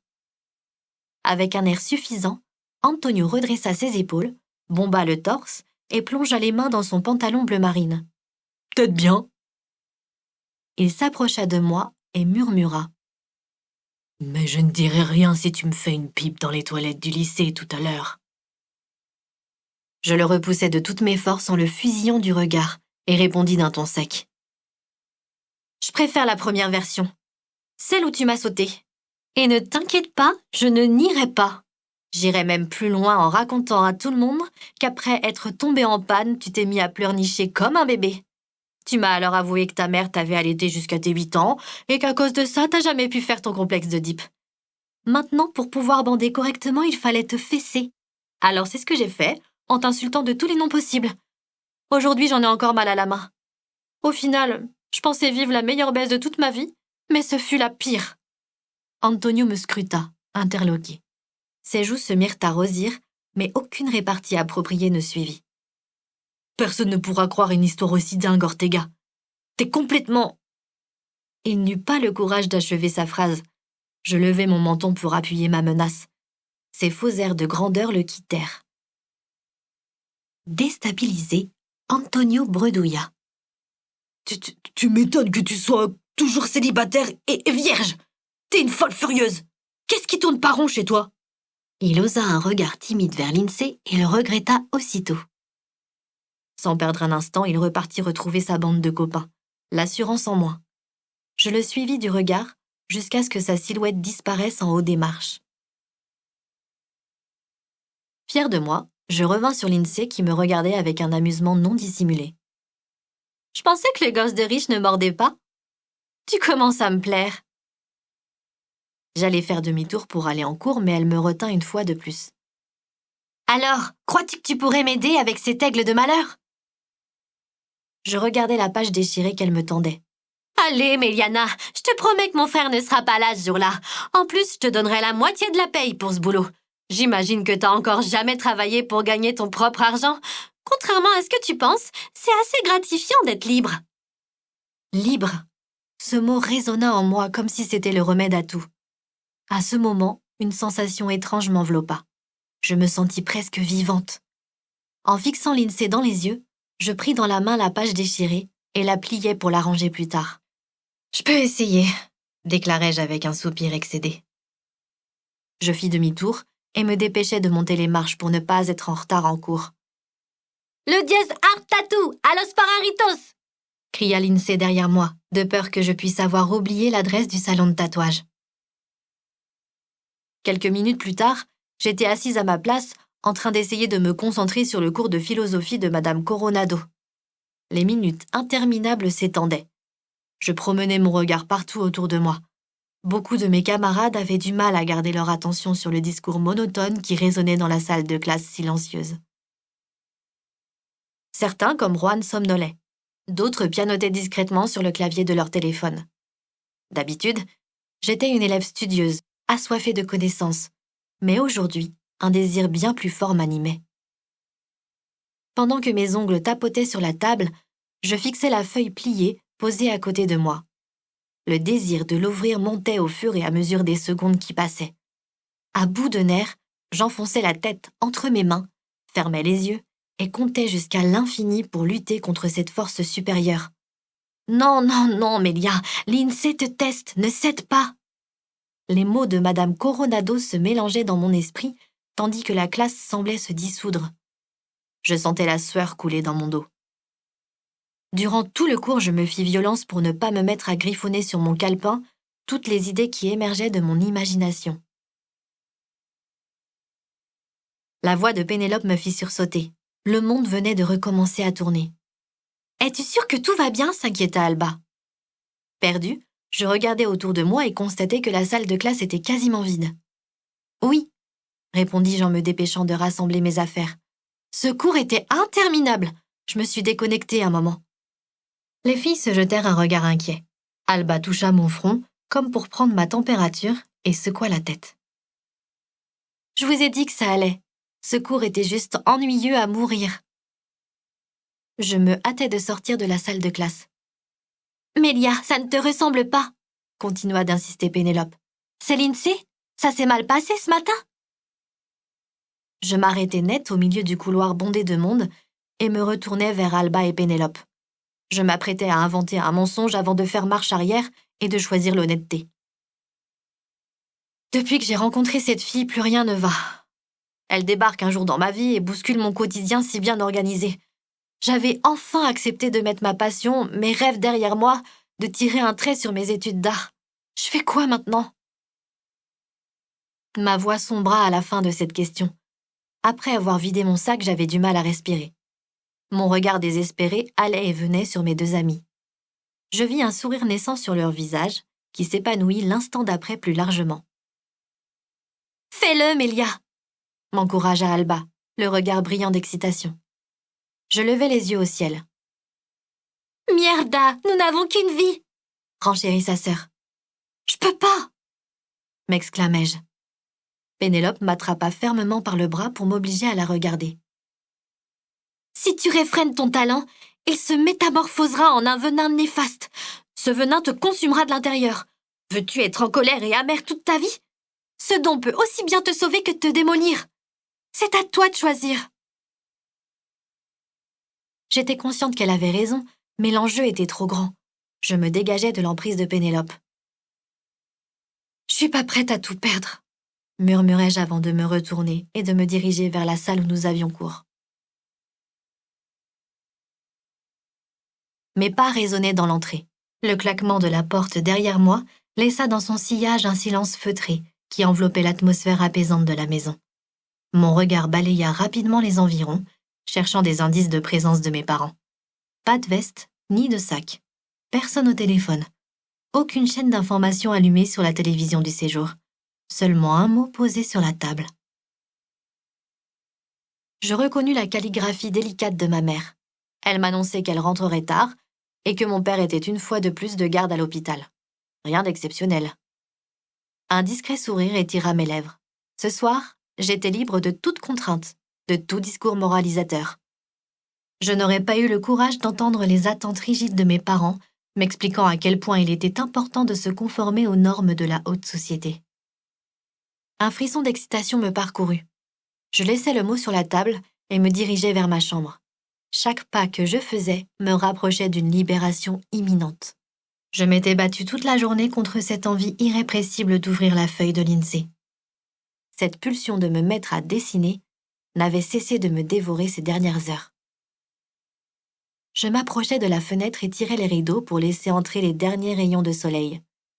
Une douce lumière orangée se répandit dans la pièce jusqu'à mon bureau qui semblait m'inviter à prendre place pour commencer le travail. Je sortis de mes affaires mon calepin, ainsi que la page déchirée de Lindsay, et partis m'asseoir. Pendant un moment, je contemplais chaque millimètre de ce dessin. Cet aigle était parfait. Plus royal, plus agressif, avait demandé la cliente. Je fermais les yeux, laissais mon imagination faire les tracés dans le vide. Dans le plus grand brouillon, le rapace se dessinait petit à petit dans mon esprit, jusqu'à prendre complètement forme. Je rouvris les yeux, pris un crayon. J'étais prête à donner vie à ce projet artistique. Chapitre 8. Comme la dernière fois où j'étais venue, la musique résonnait bruyamment dans l'entrée. Installée debout, derrière le comptoir, Lindsay fit mine d'être surprise de me voir débarquer au salon de tatouage en fin d'après-midi. Une légère excitation mêlée à l'appréhension ne m'avait pas quittée depuis mon réveil ce matin. Résolue à relever le défi qu'elle m'avait donné 3 jours plus tôt, j'avais consacré toutes mes soirées à la réalisation de ce dessin. « Tiens !» dit-elle en posant sur le comptoir un carton. « Je t'avais complètement oublié. Nous sommes déjà jeudi ?» J'esquivai la question, sachant pertinemment qu'elle m'attendait depuis des heures, et déclarai d'une voix pressée. « J'ai pas beaucoup de temps, donc faisons vite. » Mon regard balaya la pièce pour vérifier que nous étions bien seuls et qu'il n'était pas là. Puis je m'avançai vers Lindsay pour lui remettre ce qu'elle m'avait demandé. Avec un geste d'impatience, elle attrapa la feuille que je lui tendis et se dépêcha de découvrir le griffon que j'avais dessiné. Sa réaction fut immédiate. Elle recula légèrement, visiblement stupéfaite. Ses lèvres s'entr'ouvrirent doucement. « Putain !» souffla-t-elle en partant baisser le volume sonore de la chanifie. Elle pencha la tête à droite, puis à gauche pour mieux observer les détails. « Il semble prêt à s'envoler du papier, c'est dingue !» commenta Lindsay tout en gardant les yeux rivés sur le griffon. « Ces griffes, ces zones d'ombre, tous les détails paraissent si réels !» Les mots de Lindsay, empreints d'émerveillement, résonnèrent en moi comme une délivrance divine. Je laissai échapper le souffle bloqué dans ma gorge. La jeune femme releva alors son visage sur moi. « Je comprends maintenant ce que ma cliente voulait dire. À côté, mon aigle a l'air ridicule. Mierda, pourquoi n'ai-je pas pensé au griffon avant ?» Je levai les yeux et parcourus les murs. Parmi tous les dessins qui y étaient accrochés, certains étaient d'elle. Ils étaient tous magnifiques. « T'aurais pu y arriver. T'as beaucoup plus de talent que moi, » répondis-je sur un ton absent. Lindsay mit la feuille sur le côté et posa ses avant-bras sur le comptoir. Elle me lança avec un sourire en coin. « Avoue que t'as aimé ça. » Je haussai les épaules et soupirai. « J'aime dessiner, c'est pas un secret. » « Mélia, arrête! Avoue que t'as aimé ce challenge. J'en suis sûre que tu rêverais de voir ton griffon sur l'épaule de ma cliente quand j'aurai fini de le tatouer. » Ça y est, elle recommençait. Je secouai la tête et m'écartai du comptoir. « Je sais ce que t'essayes de faire, Lindsay, mais j'arrête là. C'est la seule fois où je te donnais un coup de main. D'ailleurs, je veux l'argent que tu m'as promis. » Je tendis la main. Lindsay éclata de rire, puis sortit de sous le comptoir une enveloppe marron qu'elle m'apporta. Sa tenue minimaliste, comme son collant en résille troué, ne me sauta pas aux yeux aujourd'hui. Je ne voyais qu'une artiste passionnée. « Écoute, Mélia, au sujet du concours... » Et une femme tenace. Je levai les yeux au ciel et ouvris la bouche, mais elle me devança en agitant les mains dans tous les sens. Je sais, tu veux pas en entendre parler, mais nous avons franchi un cap toutes les deux. Nous avons collaboré et t'as pris ton pied. Je te propose de tenir une fois, rien qu'une fois, une machine dans tes mains et de découvrir la sensation que ça procure. Peut-être que t'aimerais ça ? Sa question resta suspendue dans l'air. Je ne savais plus trop ce que je voulais. Lindsay me dévisagea longuement, essayant de découvrir quelque chose qui laissait entrevoir un soupçon d'espoir. À cet instant, sa vie tout entière paraissait suspendue à mes lèvres. Hésitante, je secouai doucement la tête, puis balbutiai. Peut-être que... Le bruit de la porte derrière moi m'empêcha de terminer ma phrase. Le visage de Lindsay se décomposa. Inquiète, je me retournai brusquement et vis Josh franchir le pas de la porte, suivi de Diez et d'un homme d'une trentaine d'années à la longue barbe rousse, au look tout aussi sophistiqué et rock'n'roll que les trois autres. Je blêmis et priai pour me rendre invisible. Si Josh me salua de loin timidement, Diez, lui, me parcourut de la tête aux pieds avant de rapporter son attention sur sa sœur. Il semblait tendu et épuisé. Je me retournai vers Lindsay et la fixai sans comprendre. « Tu m'avais dit qu'il ne serait pas là ?» lui lançai-je à voix basse. Avec un soupir qui trahissait son peu d'enthousiasme, elle répondit. « Visiblement, son programme a changé. » « Qu'est-ce qu'elle fait là ?» À la manière dont l'homme démon posa cette question, on aurait cru qu'un répugnant poisson avait franchi ses lèvres. « Mélia, elle s'appelle Mélia !» le reprit sa sœur. « Et je lui demande encore une fois de venir compléter notre équipe. » Je lui fis les gros yeux pour lui intimer de se taire. Lindsay me mettait dans des histoires dans lesquelles je n'avais nullement envie d'être. « Elle peut repartir. Si tu veux apprendre à coudre ou à boire le thé, t'as qu'à l'accompagner. » Mon cœur remonta à ma gorge. Je luttais contre la colère qui grimpait en moi.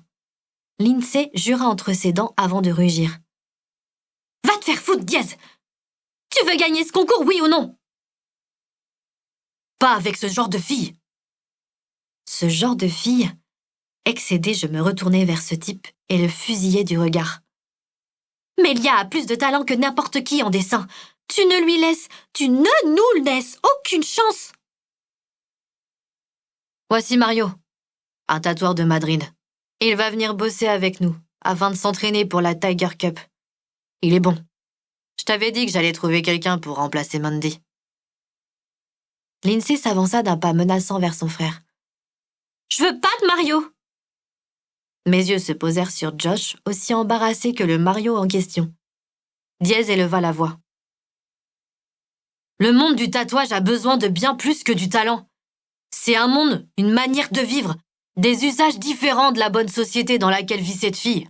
Enfin, regarde-la, Lindsay! Elle ressemble à ta poupée Baby Doll que t'avais quand t'étais gamine. C'est une caricature à elle seule. Ces mots firent mouche. À mon tour, je me dirigeai vers ce type détestable, le visage déformé par la rage. Je t'emmerde! Je me laisserai pas insulter sans rien dire par quelqu'un qui a besoin de se couvrir le corps de tatouages pour se cacher. C'est toi, la caricature. Je suis heureuse de pas vous ressembler.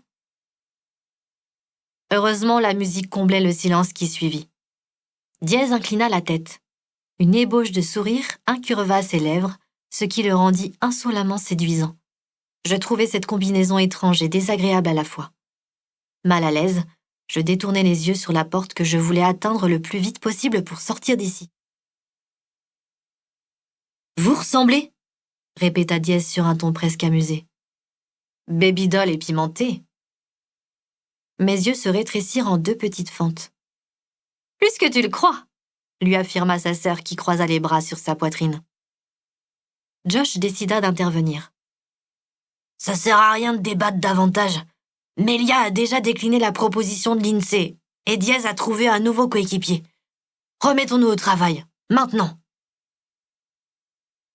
« Je suis d'accord avec toi, » concéda son frère d'une voix rude. « Lindsay, dis au revoir à Baby Doll et traîne pas. Mario a besoin qu'on lui explique comment tourne la boutique. » Sans rien ajouter, il passa dans la pièce d'à côté.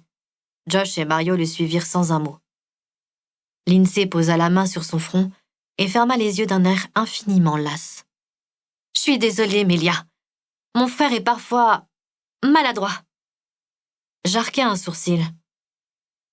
« Maladroit? Le mot est faible. Je le déteste. » « Avant qu'il n'arrive, tu allais accepter d'intégrer notre équipe. Ne dis pas le contraire, je l'ai senti. » Je levai une main en l'air, détournai les yeux et pris le temps de choisir mes mots. « Lindsay, ton frère a trouvé quelqu'un d'autre. C'est une bonne nouvelle qui arrange tout le monde. Je suis heureuse d'avoir fait ta connaissance. » Je lui adressai un pâle sourire et me dirigeai avec hâte vers la sortie. Encore une fois, Lindsay me rattrapa. Elle m'empoigna par l'épaule et me força à me retourner. « Les inscriptions se clôturent demain, à 22h, au Dragdale. Diez et tout le groupe y seront pour boire des coups. Moi, je t'attendrai là-bas pour que tu signes ce foutu formulaire. » Je me dégageai vivement. « Adieu, Lindsay !» Quand la porte se referma derrière moi, je fus submergée en premier par une vague de soulagement, puis de colère et de déception. Bon sang, qu'est-ce qui tournait pas rond chez moi?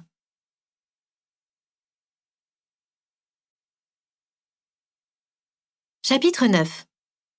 La fin de la semaine approchait enfin. Durant la dernière heure de cours, j'essayais de rester concentrée, de mettre de côté les pensées négatives qui me hantaient depuis hier soir. Une semaine bientôt s'était écoulée depuis mon étrange rencontre avec Lindsay. Cette fille avait mis plus de bazar en quelques jours dans ma vie que ces dernières 18 années. Tourner la page sur cette histoire de concours était la meilleure chose à faire pour retrouver le calme dans mon quotidien et oublier Diez. Surtout Diez, ce type détestable. À cette pensée, ma mâchoire se durcit et mes doigts se resserrèrent sur mon crayon. Toute la journée, j'avais donné le change et masqué mes émotions derrière un sourire fin.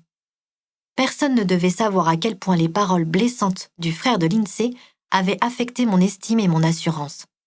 Son arrogance m'avait touchée en plein cœur, remettant en question mes compétences artistiques et mon talent. Je ne voulais plus avoir affaire à cette famille. Il était temps pour moi de redescendre sur terre et de me concentrer sur les choses qui comptaient vraiment pour moi, mon avenir. La sonnerie de la fin des cours retentit, un sentiment de soulagement m'envahit. En rangeant mes affaires dans mon sac, je me sentais légère, comme si j'avais enfin la possibilité de respirer à nouveau.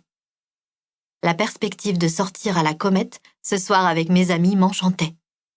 J'adorais faire du patin à roulettes dans ce complexe qui était un des endroits préférés de la jeunesse sévillane.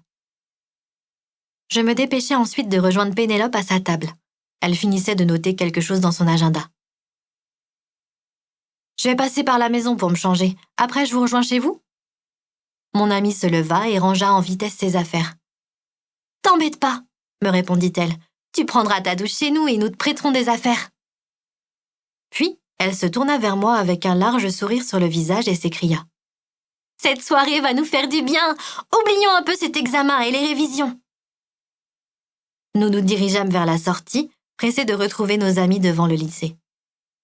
« Mademoiselle Ortega, pouvez-vous rester une minute ? Je dois vous parler. » La voix calme de Madame Garcia, notre professeure d'espagnol et professeure principale, m'arrêta juste avant que je ne franchisse la porte de la classe. Surprise, je me retournai vers elle et revins sur mes pas.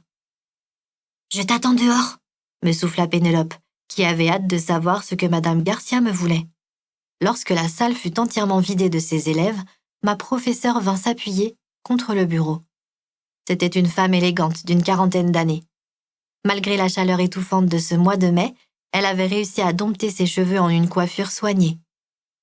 Elle portait une robe légère et fluide, aux motifs floraux, qui lui donnaient une allure raffinée et estivale.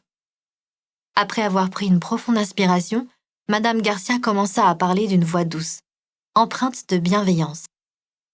« Méliana, tout au long de l'année, j'ai pu observer ton talent exceptionnel, ta détermination et ta persévérance. Tu es sans aucun doute l'une des élèves les plus brillantes de ta promotion, et tes résultats scolaires sont remarquables, » déclara-t-elle toujours avec un sourire encourageant. J'avais travaillé dur pour obtenir ces résultats. C'était gratifiant de voir ma persévérance reconnue par ma professeure principale. Cependant, ces mots prirent rapidement une tournure inattendue. C'est pourquoi l'équipe pédagogique et le directeur de l'établissement pensent que tu mérites de prononcer le discours lors de la cérémonie de remise des diplômes de fin d'année. Je restais interdite, mes yeux fixés sur elle. Je ne m'attendais pas du tout à cette proposition. J'imaginais déjà la joie sur le visage de mes parents ce jour-là. « Votre proposition me touche beaucoup. C'est un honneur, » balbutiai-je. Je ne peux que me sentir chanceuse d'avoir été choisie parmi tous les élèves de terminale. Madame Garcia agita sa main dans l'air et se mit à rire. Ah, nous n'avions pas vraiment d'autre nom en tête. Les autres élèves sont des rêveurs invétérés et imprévisibles. Avec toi, nous ne prenons pas de risques. Nous savons que tu es programmée pour faire ce que l'on te demande, c'est-à-dire être la meilleure. Je me posais la question à savoir si sa remarque relevait du compliment. Personne ne se rendait compte du vide existentiel qui m'habitait et que je n'arrivais pas à combler. J'ouvris la bouche pour répondre, mais aucun son n'en sortit. Les mots me manquaient. Comment pouvais-je expliquer à Madame Garcia que j'étais bien plus qu'une élève brillante, que je voulais vivre une vie remplie de surprises? Une ombre de lassitude passa sur mon visage. Ma professeure remarqua mon expression et revint aussitôt sur ses paroles. « Tu es bien plus qu'une élève brillante, Méliana.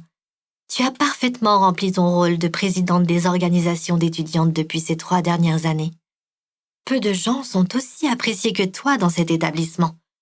Tu penses toujours aux autres avant de penser à toi. » Il m'était impossible de me libérer de cette étiquette de prévisibilité, de cette image d'élève modèle. Sans se départir de son sourire, Madame Garcia se redressa et laissa retomber ses bras le long de son corps. « Je te laisse profiter de ton week-end. Tu peux aller fêter cette bonne nouvelle avec tes amis. » Je la remerciai et quittai la salle de classe, les yeux brouillés de larmes refoulées. En arrivant à la Comète, j'étais bien décidée à tout oublier et à m'amuser. Les spots lumineux clignotaient au rythme de la musique qui résonnait dans le complexe alors que je glissais avec mes patins sur la piste. Le rendez-vous de ce vendredi soir était exactement ce dont j'avais besoin pour me sortir de ma morosité. Juan, Pablo, Alba, Pénélope et les autres étaient tous là. Nous avions interdiction de parler d'examen, de résultats ou de projets.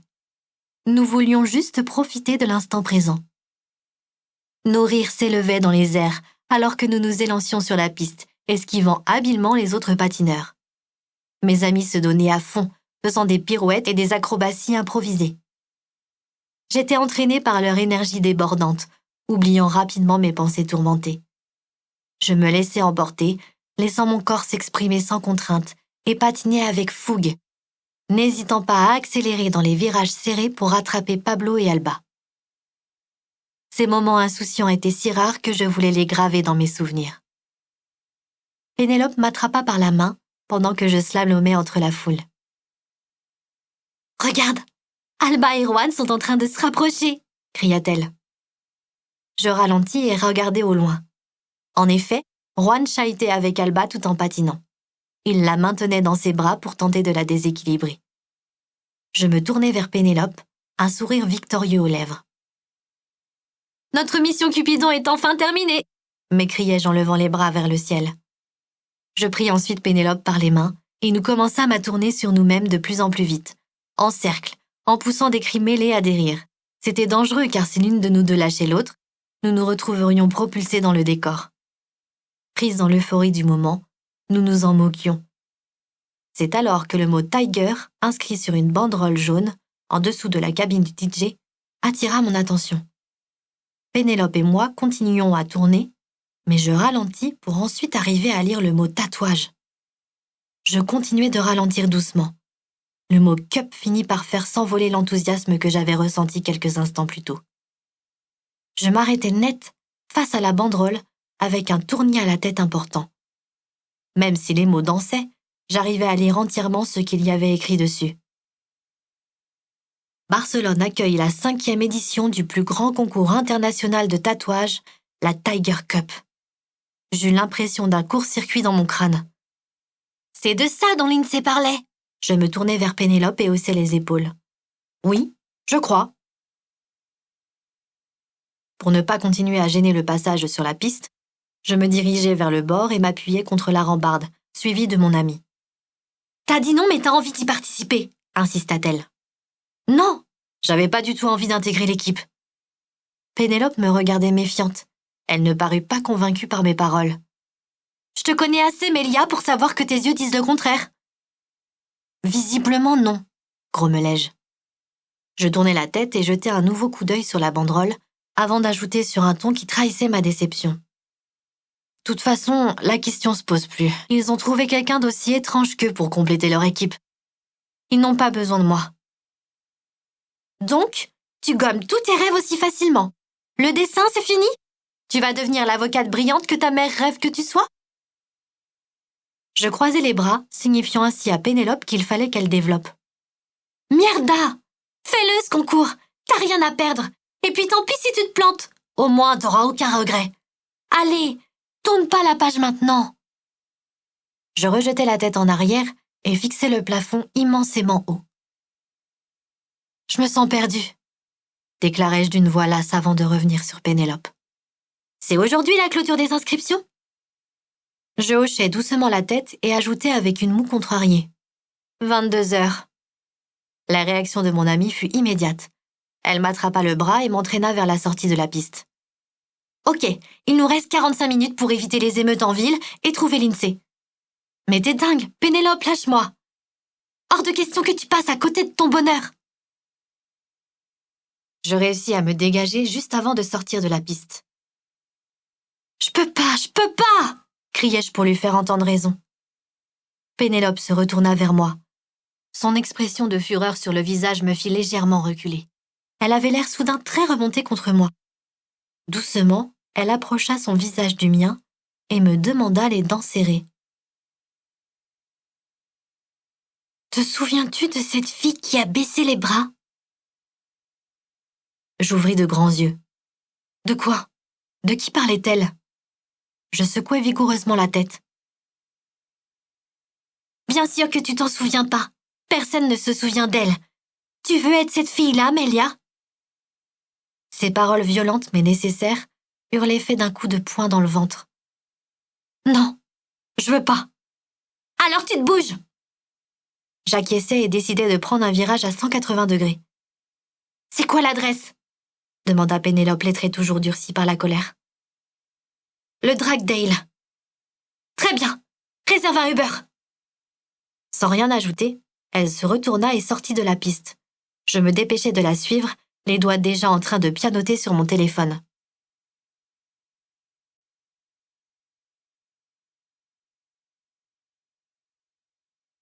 Chapitre 10. Nous arrivâmes à l'adresse que m'avait indiquée Lindsay. Le Dragdale était un pub typé rock et rempli de monde. La musique électrique, assourdissante, me brisait les oreilles. Postée à l'entrée, perdue, je sentais les regards curieux nous scruter, Pénélope et moi, des pieds à la tête. Notre apparence lisse ne nous permettait pas de nous fondre au milieu de cette population ultra-lookée, à la peau percée et tatouée de partout. « Mélia, regarde ça !» cria Pénélope à mon oreille, essayant de couvrir le bruit assourdissant de la musique. « C'est tellement différent de ce à quoi nous sommes habitués !» Après avoir rapidement parcouru l'endroit des yeux, je pris une profonde respiration pour me donner du courage, puis je me dirigeai d'un pas qui se voulait déterminé à l'extrémité du bar. Mon amie se rapprocha de moi et me cria que ce ne serait pas facile de trouver Lindsay au milieu de tout ce monde. Elle avait raison. Nous n'avions plus beaucoup de temps. Il fallait essayer de faire au plus vite. Je fendis la foule en jouant des coudes pour nous ouvrir un chemin tout en tendant le cou pour tenter d'apercevoir une chevelure verte. L'air était chargé d'une énergie frénétique et les lumières tamisées accentuaient l'atmosphère euphorique qui régnait en ces lieux. Autour de moi, des individus bigarrés se déhanchaient sur la piste de danse improvisée. Des bikers, des jeunes au look gothique ou encore des artistes excentriques exhibaient leur physique hors du commun. Le Dragdale était un véritable melting pot de style et de personnalité que je n'avais encore jamais vu jusqu'à présent. Les visages défilaient. Certains arboraient des expressions sérieuses et menaçantes, d'autres affichaient des sourires joyeux et nous invitaient à nous mêler à eux. « Elle est là !» s'écria soudain Pénélope en braquant son doigt vers le haut. Je m'empressai de suivre des yeux le regard de mon ami. Lindsay, Josh et leur frère étaient assis avec un groupe dans un coin en hauteur qui surplombait le pub. Je fronçai les sourcils en me rappelant les moments de tension et de confrontation entre Diez et moi. Cette fois, je devais absolument ne pas me laisser intimider par l'homme démon. Je pris une profonde inspiration et traversai la foule, déterminée à ne plus faire marche arrière. J'arrivais avec mon track à l'étage. D'ici, la musique était moins forte. Plus je m'approchais du groupe composé d'une quinzaine de personnes, plus les battements de mon cœur s'accéléraient. J'avais l'impression d'avoir absorbé une sacrée dose de shoot. « Allez, allez, allez !» me répétais-je pour m'encourager à avancer. Les têtes s'étaient à peine tournées vers nous que Lindsay avait déjà sauté sur ses pieds en me voyant arriver et hurlait comme une malade. « T'es venue, putain, j'y crois pas !» Elle faillit se jeter sur moi, mais se ravisa à la dernière seconde. Excitée, elle ne tenait pas en place. « Je vous présente Méliana et son amie !» Lindsay se tourna vers Pénélope, qui se présenta timidement, puis elle poursuivit avec entrain. « Méliana est dessinatrice, et elle va participer avec nous à la Tiger Cup. » Il y avait un mélange de curiosité et d'interrogation dans les regards scrutateurs des membres du groupe. À première vue, des hommes et des femmes plus âgés que moi. Contrairement à Lindsay, ils semblaient perplexes à l'écoute de cette annonce, comme si j'étais une étrangère dans leur monde. Certains échangèrent des murmures, tandis que d'autres me dévisagèrent comme si j'étais une bête curieuse. Je me sentis subitement mal à l'aise, consciente de mon apparence, de ma tenue vestimentaire qui ne correspondait pas à leur esthétique rebelle. Pénélope, en retrait, avait l'air de se demander tout à coup ce que nous faisions ici. Comme moi, elle ne se sentait pas à sa place. « Vous attendez quoi pour leur souhaiter la bienvenue ?» s'impatientait Lindsay. « J'ai dégoté la perle rare de Séville. Vous la supplierez bientôt pour qu'elle réalise vos tatouages. Le griffon de Vanity Bay, c'était elle !» Je commençais soudain à distinguer des sourires chaleureux et des signes d'acceptation parmi les membres du groupe. Le griffon paraissait avoir fait sensation. Je laissai échapper un soupir de soulagement. Un pas venait d'être fait. Même si l'atmosphère se détendait autour de nous, J'évitais soigneusement de croiser le regard lourd et menaçant de Diez. Je savais qu'il était là, assis dans l'obscurité, à m'observer avec toute la haine dont il était capable. Josh se leva pour venir à notre rencontre. Il avait l'air ravi de me voir. « Salut, Meliana. Alors, t'es vraiment en train de te lancer? C'est super !» J'enfouis mes mains dans les poches arrière de mon pantalon et lui renvoyai son sourire. On dirait bien. En réalité, c'est Pénélope qui a fini de me convaincre. Lorsque le frère de Lindsay tourna la tête vers mon ami, ses yeux s'ouvrirent en grand. Je sentis une légère distraction dans son comportement, comme si le monde autour de lui avait disparu. Je fronçai les sourcils et pivotai doucement vers Pénélope. Avec un sourire naissant sur les lèvres, elle le salua timidement. Une lueur de curiosité mêlée d'une attirance évidente brillait au fond de ses prunelles. Mes yeux se plissèrent lorsque je vis ses joues rougir. C'était moi ou une connexion indéniable était en train de s'établir entre eux. Je secouai la tête, interloquée, puis me tournai vers Lindsay qui cachait son sourire derrière sa main. La situation l'amusait beaucoup. Lorsqu'elle croisa mon regard, je lui envoyai des éclairs pour lui faire comprendre qu'il était hors de question que Josh s'approche de Pénélope. À ce moment, un jeune homme à l'allure confiante et au visage anguleux nous interpella. « Vous voulez boire quoi, les filles ?» J'allais prendre un mojito sans alcool, mais une voix glaçante me coupa la parole. « Le drac d'elle ne sert pas de biberon. Vaudrait mieux qu'elles aillent faire la fête avec les enfants sages de leur âge. » Ma mâchoire se contracta. L'homme démon venait de sortir de sa réserve. Mes yeux se levèrent lentement sur lui. Assis seul, en retrait, il émanait de lui une aura de danger. Le frère de Lindsay semblait être à la fois distant et présent, observant le monde avec une attitude imperturbable. Son charisme naturel lui conférait un air de leader, attirant l'attention de tous ceux qui l'entouraient. « Diez ?» le saluai-je en espérant apaiser entre nous les tensions. Un rictus de mépris crispa ses traits, puis il but une longue gorgée de sa bière directement à la bouteille, avant de déclarer avec une mine condescendante. « Ma sœur n'a pas le dernier mot en ce qui concerne les membres de notre équipe. J'ai du mal à comprendre son obsession pour une fille comme toi qui n'a jamais touché une bobine de sa vie. »« Tu fais chier, Diez !» intervient Lindsay furieuse. Son frère se leva, il me toisa avec morgue, avant de poser ses yeux chargés de défi et de colère sur sa sœur. Autour de nous, plus personne n'osait bouger ni parler. « Le choix te revient pas, Lindsay. » Je fais confiance à mon instinct. T'as donné aucune chance à Meliana.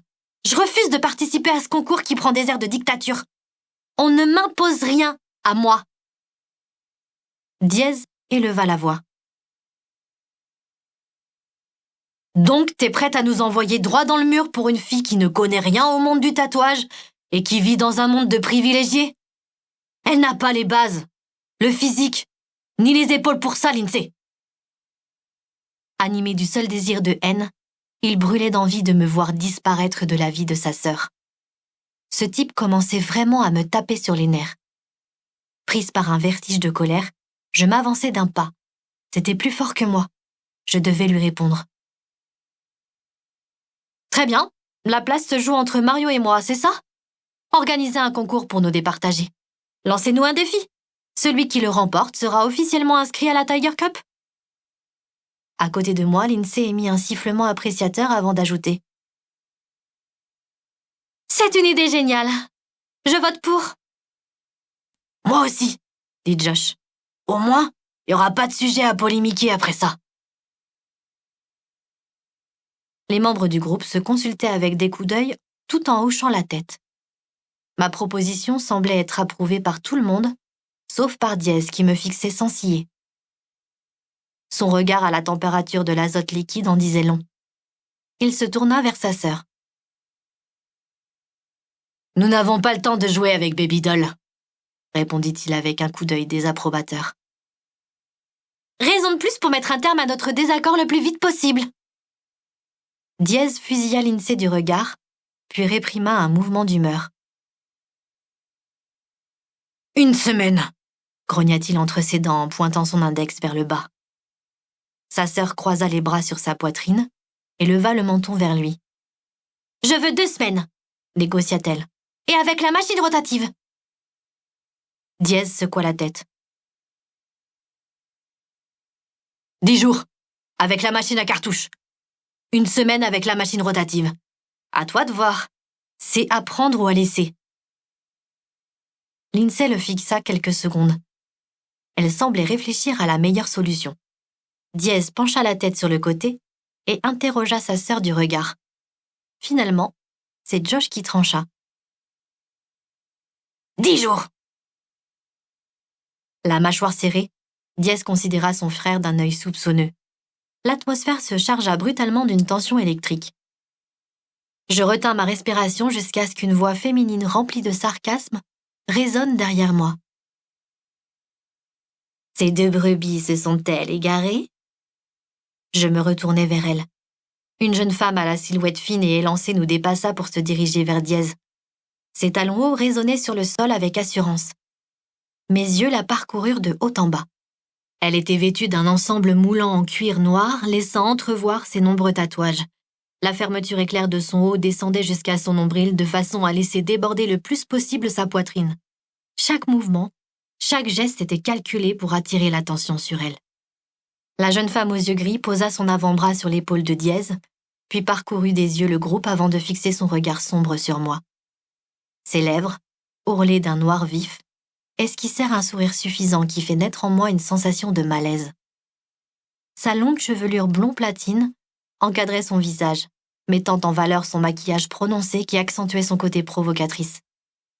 Son apparence était à la fois intimidante et séductrice. Un mélange déroutant de beauté et de vulgarité. « Tu es venue avec ta chienne ?» demanda-t-elle à Diez en continuant de me fixer avec défiance. Mon visage se figea. J'arquai les sourcils interloqués. Avais-je vraiment entendu les mots qui venaient de sortir de sa bouche? Des ricanements s'élevèrent. Une tension explosive s'installa entre elle et moi. À fleur de peau, je sortis de mes gonds. « Je suis pas sa chienne, je te laisse la place avec plaisir !» répliquai-je folle de rage. La main de Lindsay sur mon épaule me dissuada de continuer. Elle s'approcha de moi pour me glisser à l'oreille. « Méliana, la chienne est le nom que Diez a donné à sa moto. » Quoi? Je secouai la tête. Ça ne m'étonnait même pas que ce type ait donné un nom aussi nul à un engin. La jeune femme éclata d'un rire mauvais. On se sent stupide tout d'un coup. « Ferme-la, Eva !» intervint Lindsay. Pénélope me rejoignit, prête elle aussi à sortir les griffes. Diez retira de son épaule le bras de sa petite amie et repartit s'asseoir à sa place. Ses traits durs reflétaient toujours une attitude insaisissable. Après m'avoir toisé une dernière fois, Eva le suivit et s'installa à califourchon sur lui. Elle plongea ensuite sa tête au creux de son cou. Je ne pouvais m'empêcher de ressentir ce lien toxique qui les unissait tous les deux. Une attirance destructrice, surtout de la part de la jeune femme, pour cet homme rebelle au cœur insoumis. « Bon sang, mais c'est qui cette pétasse ?» s'insurgea Pénélope. « J'étais à 2 doigts de lui sauter dessus. » Lindsay alla chercher sa bière puis revint vers nous. Josh, qui était toujours à nos côtés, répondit. « C'est Eva, la petite sœur de Paz. Ils participent avec leur équipe à la Tiger Cup. Ce sont nos plus redoutables rivaux. » Rivaux? Je tournai la tête vers le couple qui se bécotait sans complexe à l'autre bout du carré. « Oui, j'avoue que vu comme ça, c'est difficile à croire, » dit Josh qui paraissait lire dans mes pensées. « S'ils sortent ensemble, pourquoi ne font-ils pas partie de la même équipe ?» demanda Pénélope qui avait du mal à croire aussi à cette histoire de rivalité. Lindsay éclata d'un rire dur, assez méchant. « Ils ne sont pas ensemble. Eva est juste le plan cul numéro 1 de mon frère. Elle aime marquer son territoire et laisse aucune autre femme s'approcher de lui quand elle est dans les environs. » Je sentais dans la voix de Lindsay tout le mépris à son égard, ainsi que la volonté de vouloir la rabaisser. Elle but une gorgée de sa bière puis changea de sujet. « Bon, allons voir Brady. Nous allons t'inscrire au concours et mettre ton nom à côté de celui de Mario. » Je hochai la tête, heureuse de m'éloigner le plus possible de Dièse et de la femme démon. Pénélope allait nous suivre quand Josh la retint. « Je peux t'offrir un verre pendant que ma sœur et ton amie s'occupent de la paperasse ?» Je m'arrêtai net dans mon élan et regardai Pénélope. Elle cligna des yeux, déstabilisée. Je sais pas trop. » bégaya-t-elle. Elle se tourna vers moi. Je l'avertis d'un regard, mais Josh s'empressa de la convaincre. « Il y a des tables disponibles en bas. Le Dragdale fait les meilleurs cocktails de tout Séville. » Pénélope se pinça les lèvres. Elle regardait Josh, tiraillée. Je ne l'avais encore jamais vu comme ça. L'attraction entre eux était visible à des kilomètres. Lorsqu'elle accepta enfin, le visage de Josh s'illumina davantage. Lindsay soupira, leva les yeux au ciel, puis m'entraîna par le bras pour que je la suive. Mes frères sont incorrigibles.